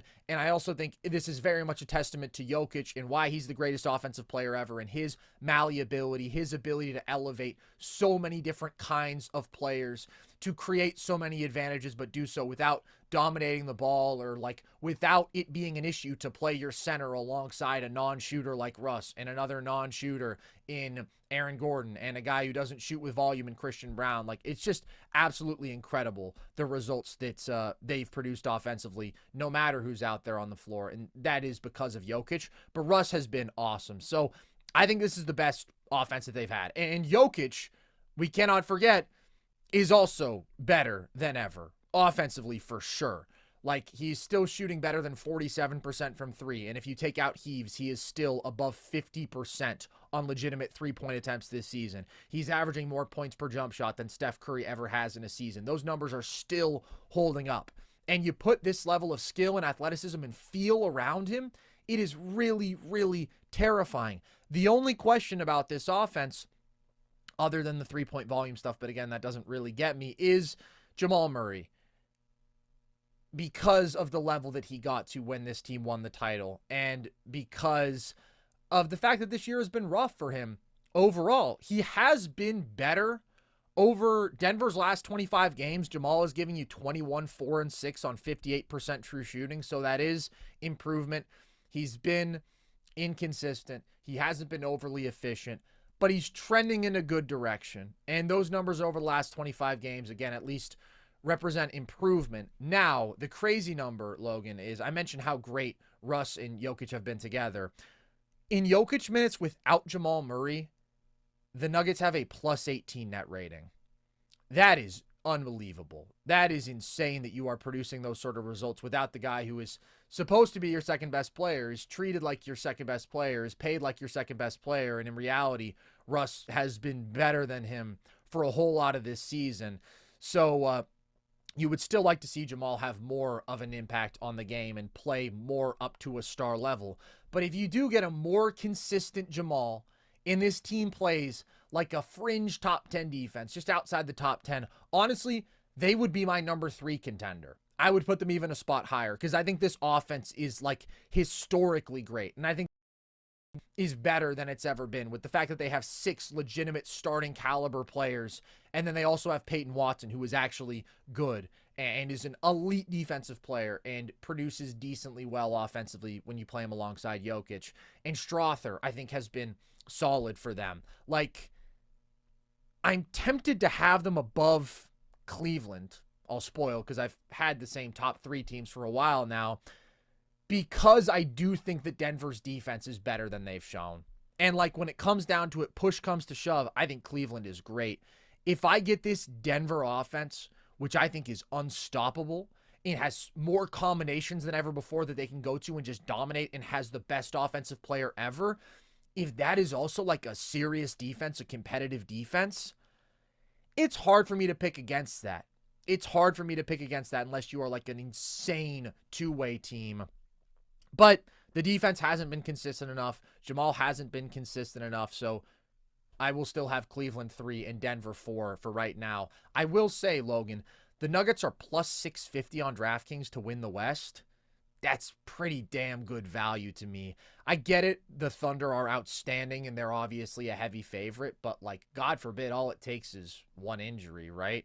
I don't know that the margin is that great that I wouldn't like Denver at those sort of odds. I think that they're really, really good. I think that they've played really good basketball. And yeah, there's still nights where the defense is a letdown, and that's frustrating, and that has to be better.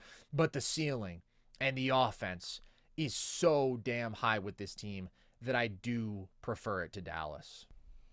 I like Dallas more just because I can bank on the defense. I don't have any questions about the defense, about the size, about the depth.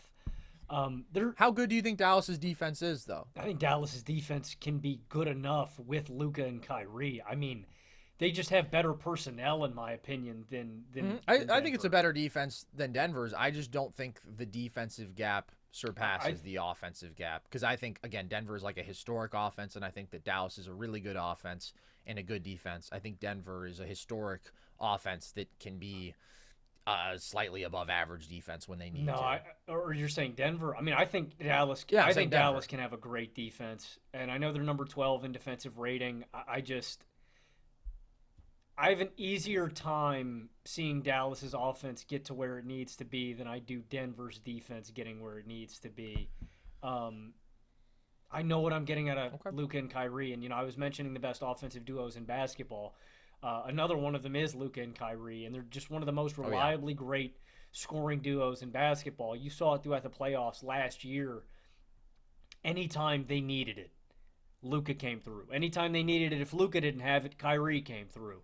And it was vice versa. It was this tag team battle. Except for the NBA Finals, of course, but yes.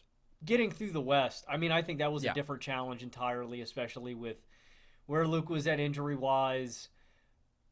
Just to get there throughout the West, I mean, whenever they needed it, Luka and Kyrie came through, and that I bank on. And they've got elite role players that I think perfectly complement the scoring duo. You got to start with Derek Lively and Daniel Gafford, and then P.J. Washington. Like, those are game-changing defensive players to me. And I really like Dallas's depth. I think this team is better than last year. I like the addition of Klay Thompson. Klay's been a little bit underwhelming, but he's been doing his job. I like the addition of Spencer Dinwiddie. Hasn't been super efficient, but can have his spots, right? Quentin Grimes in the fold, Najee Marshall in the fold, I think have been good additions. I like this rotation. I like their depth. I like the jobs that the role players do. Obviously, Dallas starts and finishes with Luka and Kyrie. Luka and Kyrie have to show up every night, but these guys get healthy before the playoffs. Okay, easy. Luka's got to be better defensively. I thought he was really atrocious in the NBA Finals, really disappointing in the playoff run overall. He's got to be better there. Got to be more engaged. The shooting around them has to be solid enough, which I think swung positive last year with what you got out of P.J. Washington and Derrick Jones Jr., but I think they can shoot well enough. And then defense and size, I think, is a given. And that's really the difference between Denver to me and Dallas, is just I know what I'm getting with the defense. Denver, I don't yet. And so when I look at Denver's two biggest issues, it's Murray and it's the defense. And when I look at Dallas, I go, well, I trust Kyrie way more as the second guy than I do Jamal. And then I look at their defense, and I just trust this defense way more than I do Denver. So I just have to do more. This is no shade, and it's really close between all of these teams, but I have to do less mental gymnastics with Dallas. I have to do more mental gymnastics with Denver, and that's why I go with Dallas. I don't really agree with that.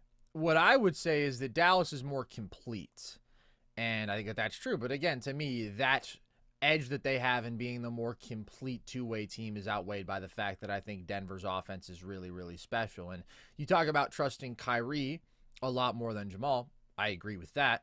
I also think that Jokic is significantly better than Luka. So I think that Denver has a clear and sizable edge in terms of best guy on the floor. Just Jokic being at I just think you're underselling how good you can't get an off night from Jamal either. Like, I know the offense is good in totality with MPJ and Gordon and Brown and Russ. You can get an off night from Jamal and still dominate because Russ has been that good. I think and Jokic is that great. I think you need, and everybody plays their playoffs. I think you need Jamal. Brother, I would sit Jamal's ass if he's having an off night. I'll play Russ 35 minutes. I think that at some point pride needs to go out the window and you just play who's the best dude. And if that's Russ alongside Jokic in a game, then that's what you do. But I think that there's a big gap. I don't know how you're overlooking that the Nuggets have a 128 offensive rating when Jokic is on the floor. That is absolutely insane. And I do think they found something better. No, it's not. It's not like that every year. It's like 125 or 126 or it's always. Let's go look at the numbers year over year. It's always insane. 128 is unbelievable, dude. Yeah, okay, last couple years it's been 125, but that's still a sizable difference, and I do like the personnel more, so I think Denver clearly is the best player. Yes, it is absolutely true that Dallas has that formula of two consistent stars. Denver does not have the second consistent star. There's no doubt about that. I do like Denver's 3 through 6 more, though.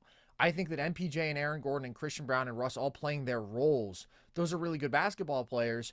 And then where I think Dallas has the edge is with the true depth, because they do have a lot of good basketball players on this roster. Like, I like Dallas a lot, man. And before Russ's emergence, I said, okay, preseason I had Denver 2, Dallas 3. Now I'll go Dallas 2, Denver 3 until I see a better version of Jamal or more consistent defense. But then the thing that really changed the math there is just Russ being as good as he has been in this situation. But Dallas is really good. And I think the fact that they are 10-7 with Kyrie without Luka is a real testament to their roster in totality. And obviously, I mean, they have a bunch of injuries right now. They beat Oklahoma City without Luka or Kyrie? That was the P.J. Washington show. P.J. Washington just does something different whenever he plays them, but he is definitely OKC's nightmare. But he's also just a good basketball player. He's a versatile basketball player, and obviously he changed their season for the better last year. Klay does bring that dimension of dynamic shooting that they didn't have last year on the wings. That is clearly an upgrade. Better than last year. They are? Yes, I agree too. I also think that Denver is better than last year. Like, I just think the competition is better. And also, hopefully teams will be healthier this year. We'll see about that. But I totally agree that the roster is better. I just don't know that they were necessarily the best team in the West last year in a vacuum, because they did avoid Denver, and then I think Denver got better, and I think OKC got way better. So that's why I don't think you can just view it in terms of, in a vacuum, Dallas got better, Dallas made the finals, so that's how good Dallas is. It's a different landscape. But I love a lot of what they did in the offseason. I loved the Najee Marshall signing, and I think he's been so good for them. Such a versatile basketball player with his playmaking, his defense. He's shot the ball well this year. Quentin Grimes has been a really good pickup for them, shooting the ball well, defending well. Obviously, they have the two bigs, 48 minutes of quality big play once Lively's healthy again. That's a really good thing to have. Dinwiddie's a solid bench ball handler. Like, there's no question that they have a better roster than last year. And then they have the two elite offensive players, and it's a really good formula, and that's why I do give them the edge over New York. Even though New York has more high-end talent, I have more questions. I have more concerns about New York. It just comes down to, I think, a difference in opinion about the gaps between these two teams when we're talking about Dallas and Denver on their respective sides of the ball.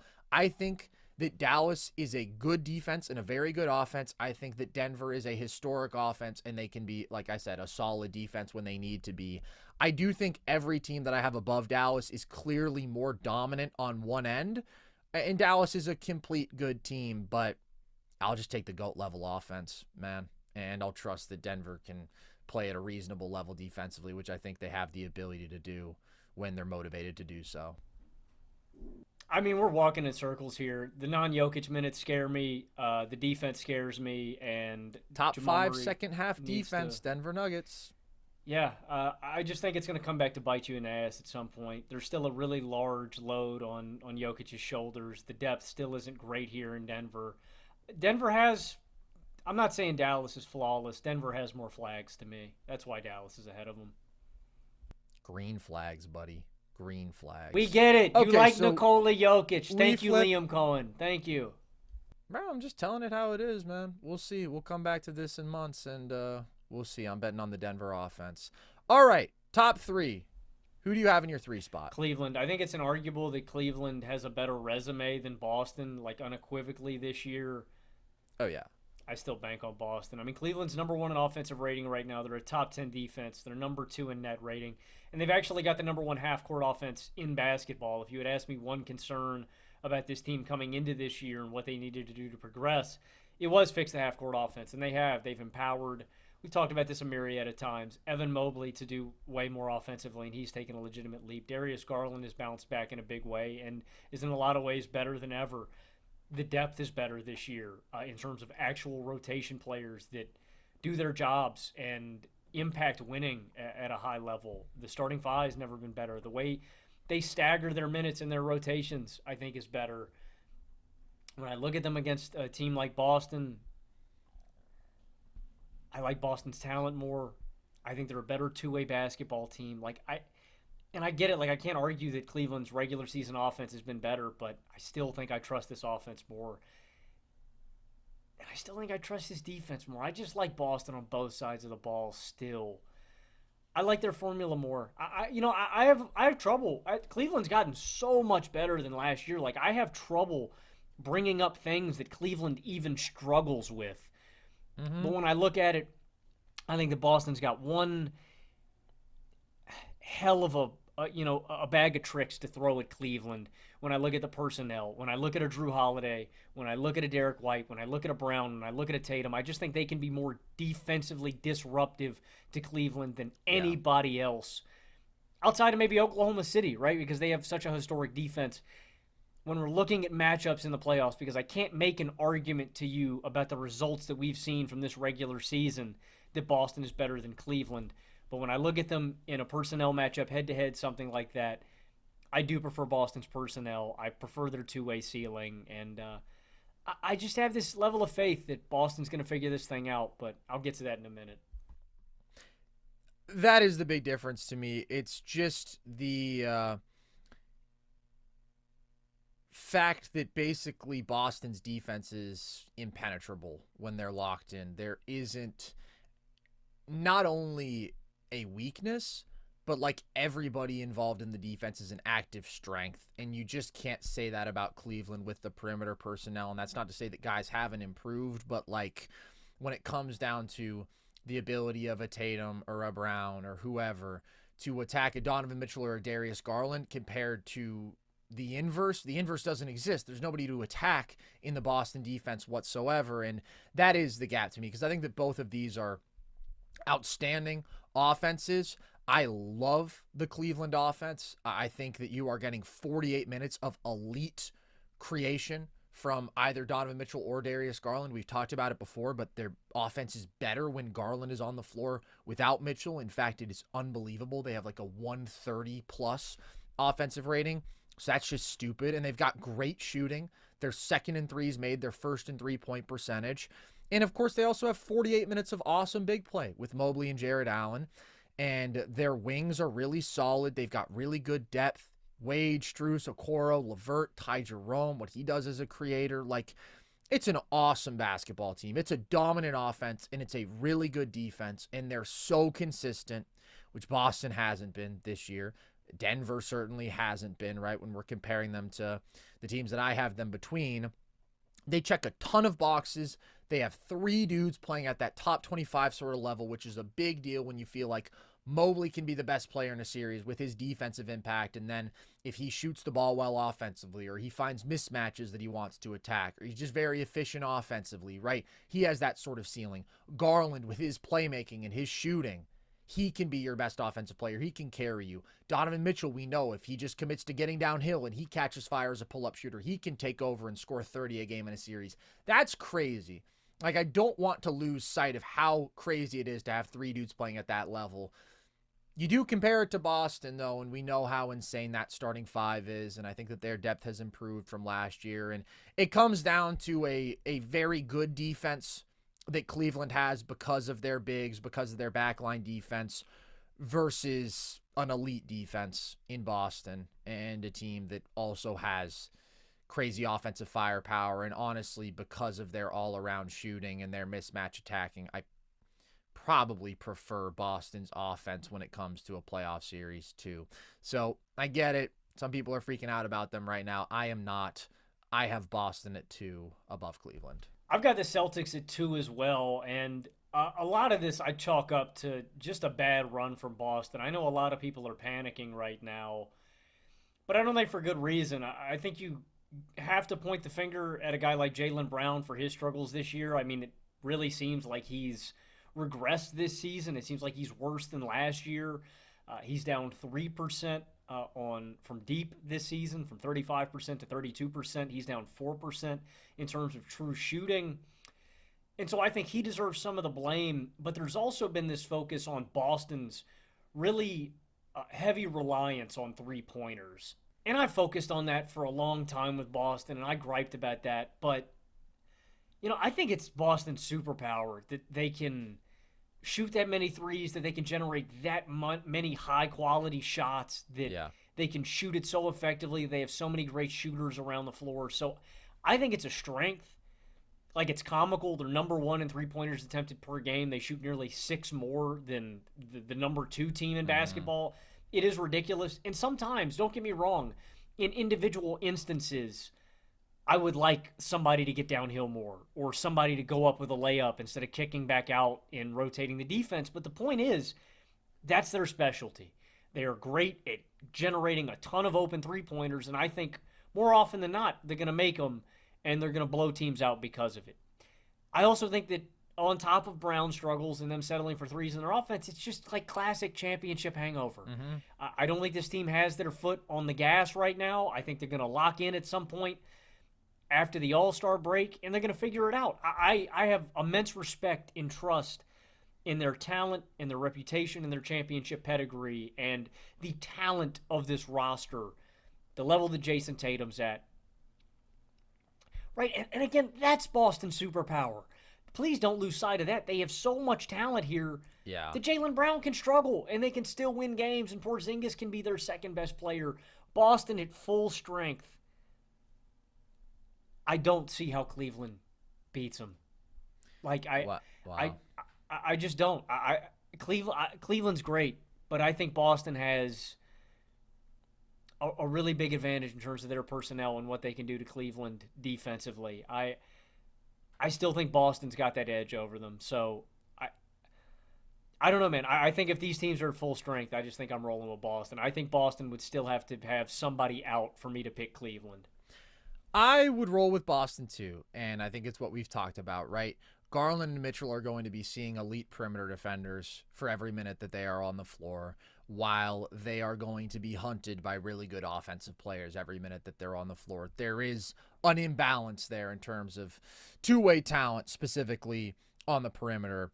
I can't say that I couldn't see it, though, with Cleveland, because I do think that they are that good, and I think, what if they just outshoot Boston for a series? And I talk about liking Boston definitely defensively more, but also a little bit more offensively. That's because of their talent, because of their shot making, because of the skill of like their third through fifth best players being whoever you think it is. Personally, I think KP is their second best player. I've been saying that since throughout last year, but whatever, that they have a Jaylen Brown and a KP and a Derek White and a Drew Holiday and the shooting of a Peyton Pritchard, right? There's just so much there in totality, but I do trust the offensive process more with Cleveland. I think Garland has just been such a phenomenal floor general, so you could see a world in which like Garland and Mitchell are just the two best offensive players in the series, but it's hard because they are going up against such superior defensive personnel. So I've been on the side all year that Boston is definitely still the favorite in the East, and I remain on that side. And a lot of it is just about talent, man. Like, this team is so absurdly talented, and a lot of people are sort of panicking because they're 11-10 in their last 21 games, and in that time, they're just 8th in offensive rating and 4th in defensive rating. Oh my, but they've lost some close games, and they certainly haven't been their best. They're still the most talented team top to bottom in basketball, and to me, the absolute nuclear weapon who could be unleashed on the NBA this year, who wasn't in the playoffs last year, is Kristaps Porzingis, who remains one of the most underrated players in basketball. Availability is always a concern with him. Obviously, he's missed a lot of time this year, but per 36 minutes, he's averaging 24 points and 9 rebounds per game on 62% true shooting. He is shooting more than 40% from deep, and he is a 90th percentile post scorer. He breaks the. I mean, look what he did against Dallas in the finals last year. You just put him in for 20 minutes a night, and then you run away with the game, and it's over. And then he can go sit his big ass down on the bench. It is incredible, dude, to be like a top-tier stretch big and a top-tier post scorer and a top-tier pure rim protector, Logan. He has been the best rim protector statistically in basketball. He's holding opposing players 20% below their average field goal percentage at the rim.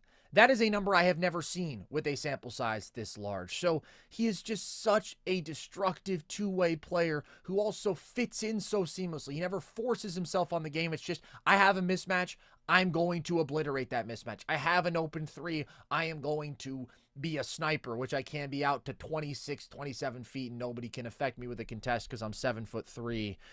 that is such a big deal that they didn't have him last year and now they do this year. It just puts that talent quotient over the top in a meaningful way. And Peyton Pritchard also is having a really great season. Like, his efficiency as an on-ball creator, where he's in the 90-something percentile as a pick-and-roll ball handler, and then he's also this insane spot-up shooter, just one of the best shooters in basketball, period. They're such an insane shooting team, dude. And they have so much creation, so many dudes who can handle, who can get by you, or who can go through you with their strength, or shoot over top of you. So many dudes who can attack mismatches, and they're an insanely versatile defense. They really are. You can go Horford minutes at the 5, and you can say, okay, we'd like to have more switchability than we would KP's elite rim protection, and you can do that, and Horford can still give you good minutes, and he can still maintain your 5-out principles there with his shooting, obviously. They have so much perimeter defensive talent. Their problems have really just been, like you said, Jaylen Brown not being good all year, but especially in this recent skid. Like, over his last 20 games, he's under 22 points per game on under 53% true shooting. That's terrible. But Tatum also has been struggling as of late. He had an awesome opening month to the season, but in January, he's under 24 points per game on 54% true shooting. Obviously, that is below his standard. And the Boston Celtics, Logan, in this 21-game stretch are 22nd in three-point percentage. Do I expect that to continue? No, absolutely not. I think this is a historic shooting team because of the shooting skill level of everybody on the floor at all times and the volume with which they shoot. And honestly, I think they can do it at much closer to 40% than they've been as of late, where they're 35% over their last 21 games. That's a cold streak. And then Jayson Tatum has been in a bit of a down stretch, but I guarantee you that in the playoffs this year, he will be better as a scorer, at least, than last year, because he had a terrible, terrible scoring run. His shot was so off, and he did a lot of other good stuff, but like that was way below his level as a scorer. Will Jaylen Brown be better than last year? Probably not. I do think that he had a really good playoff run, and I think it made a lot of people too high on Jaylen Brown. Yeah, you had people saying Brown was better than Tatum. Better than Tatum, better than Donovan Mitchell, better than all these guys. People wanted to make him top MVP, 15. Carson, how can he not be better than all these guys? He's better than Devin Booker, you know. Yeah. That's the thing, though, is when you're looking at the run last year and things that would have to go wrong again this year, it's just a lot. You're going to ask Tatum to have a repeat of his slump from last year. Yeah. You're going to ask Jaylen Brown to stay at this level. This team has to shoot this poorly again in the playoffs. You need Kristaps Porzingis to get hurt. It's just like all those boxes for them to not be the favorite. It's just a lot, man. It's just a lot. It is. The one difference is the competition is going to be a lot better this time around because of the leap that Cleveland has taken, the leap that New York has taken, the fact that health did very much work in Boston's favor in the Eastern Conference last year, and that the big dogs out west, and particularly one big dog, are better. But I think Boston is better than last year. I do, when you're talking about, obviously not the results they've put forth, when you're talking about this playoff run, the version that I expect to see with KP, with the better Tatum scoring run, with this version of Pritchard who can be such a weapon off the bench, like, yeah, I do think that they're even better than the team that just lost only 3 games in a title run. The difference is, Logan, I think that the number 1 team is also like historic, and there's not at all a big gap between my number 1 OKC and Boston. I picked OKC to win the title before the year, but I thought that Boston was more of the sure thing. Those teams were in a tier of their own for me coming into the year, and I think in their own ways have shown improvement. I get it, not in terms of record with Boston, but when you talk about some of the things you expect to go right that didn't last year, there's room for improvement. But you've come over to the OKC side, and you have them at number 1. Why is that? I mean, it's what they've done without Chet Holmgren. They produced a dominant offense without their second-best offensive player, and they have produced this absurdly dominant defense without their best defender. They're the number 1 pick-and-roll defense in basketball. They have unreal personnel that I think they can throw at every team. Lou Dort, Alex Caruso, Kason Wallace, SGA, Hardenstein, Holmgren, Jalen Williams. Like, bro, they're so connected and together on that end, and I think they match up exceptionally well against whoever they run into in the West. If it's Dallas, what better players do you have to throw at Luka and Kyrie? I get that they came up short last year. To me, that had way more to do with the ineptitude of the offensive players around SGA than anything else. I thought SGA did his job, and I thought the defense was all right. I thought they couldn't make shots. That's going to happen sometimes. Against Denver, when you're thinking about them matching up against Nikola Jokic, one, I think the rate that they blitz and how well they rotate, I think that's a real weapon at them jumping passing lanes and stuff. But personnel-wise, they're better than last year. This was a small team that couldn't rebound last year, and now with the addition of Isaiah Hartenstein, you're better on the glass, but you're also way more well-equipped to deal with a guy like Jokic when you have two big-ass bodies to throw at him instead of one. And so I just think they're matchup-proof, and they have produced historic results. Yeah. Again, without their second-best offensive player and their best defensive player. I just think Chet Holmgren is going to come back and make this team exponentially better, and they're already great. So, yeah, I just think the infusion of Chet Holmgren to a team that's already dominating without him, it's going to take them up another level. At this point, I'm going to be surprised if Oklahoma City doesn't hoist the Larry O'Brien this year. That's interesting. I don't know if I could say surprised, because I do still think Boston is that good, and I do still prefer Boston's offense, and I think that their shooting is a real advantage in that matchup. However, this is an utterly historic Oklahoma City defense that we're looking at. The last thing, I just think SGA, I would be surprised if he wasn't the best player in that series, Amen. and I'd be surprised if Oklahoma City didn't have the better defense in that series. And that's why I'm picking OKC to win the title, and that's why I picked OKC to win the title before the year, and I feel even better about that now. I just think Boston does have advantages in other areas, but yes, those are the same core tenets that I'm betting on, and OKC's overall record doesn't even tell the full story of how truly insane they are, because they've done this with injuries. When either Chet or Hartenstein plays, so either of their centers, either of their bigs who you would like to be starting, playing big minutes, when either one of those bigs plays, they are 31-3. That's excluding the game when Chet got hurt 5 minutes in against the Warriors. 31-3, Logan, when they aren't having to do small ball crazy stuff. They can still win games like that, but obviously there's a big difference. That's unbelievable. And they are number one in relative defensive rating this century. The best defense compared to league average that we've seen this century. That's without their best defensive player now for about 80% of the year up to this point. And they're sixth in offensive rating. And I do think this offense is going to be better once Chet Holmgren returns. I thought that he was phenomenal to start this year.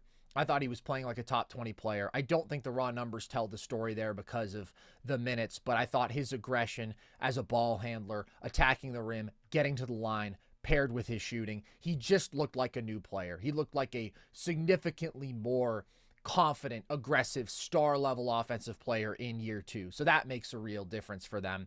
And their defense is just completely and utterly destructive. It's the best group of perimeter defensive personnel in totality in terms of the depth that I've ever seen. I mean, you mentioned all of the different names that are being thrown at you. They are one of the most aggressive defenses ever, one of the most active defenses ever.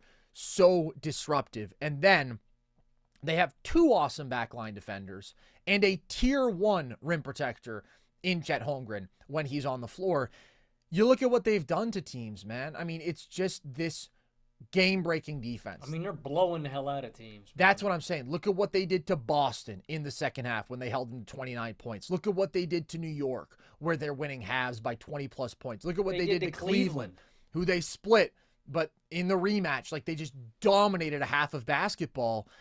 What about having the best defense this century, statistically and in my opinion at full strength? That's what they could be. I'll still have the 04 Pistons, but like statistically, the best defense this century with a top 2 offensive player on the planet this season that is going to get their second best player back.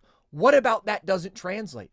I just think when you can bog down opposing offenses and make them so uncomfortable, and you have the personnel to throw at anybody, and you can win the turnover battle convincingly, and then you have a guy like SGA who averages 32, 5, and 6 on 64% true shooting, and when he's on the floor, you have an offensive rating over 121. He's that sort of offensive engine, one of the best guards we've ever seen.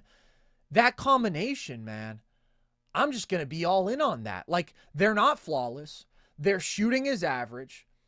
I have some concern about some of the spot up guys, and they're very reliant on SGA. They are. And I think that Chet coming back will help with that some, just having more skill in terms of finishing and shooting. But also J-Dub has to be better, and he has to be more consistent.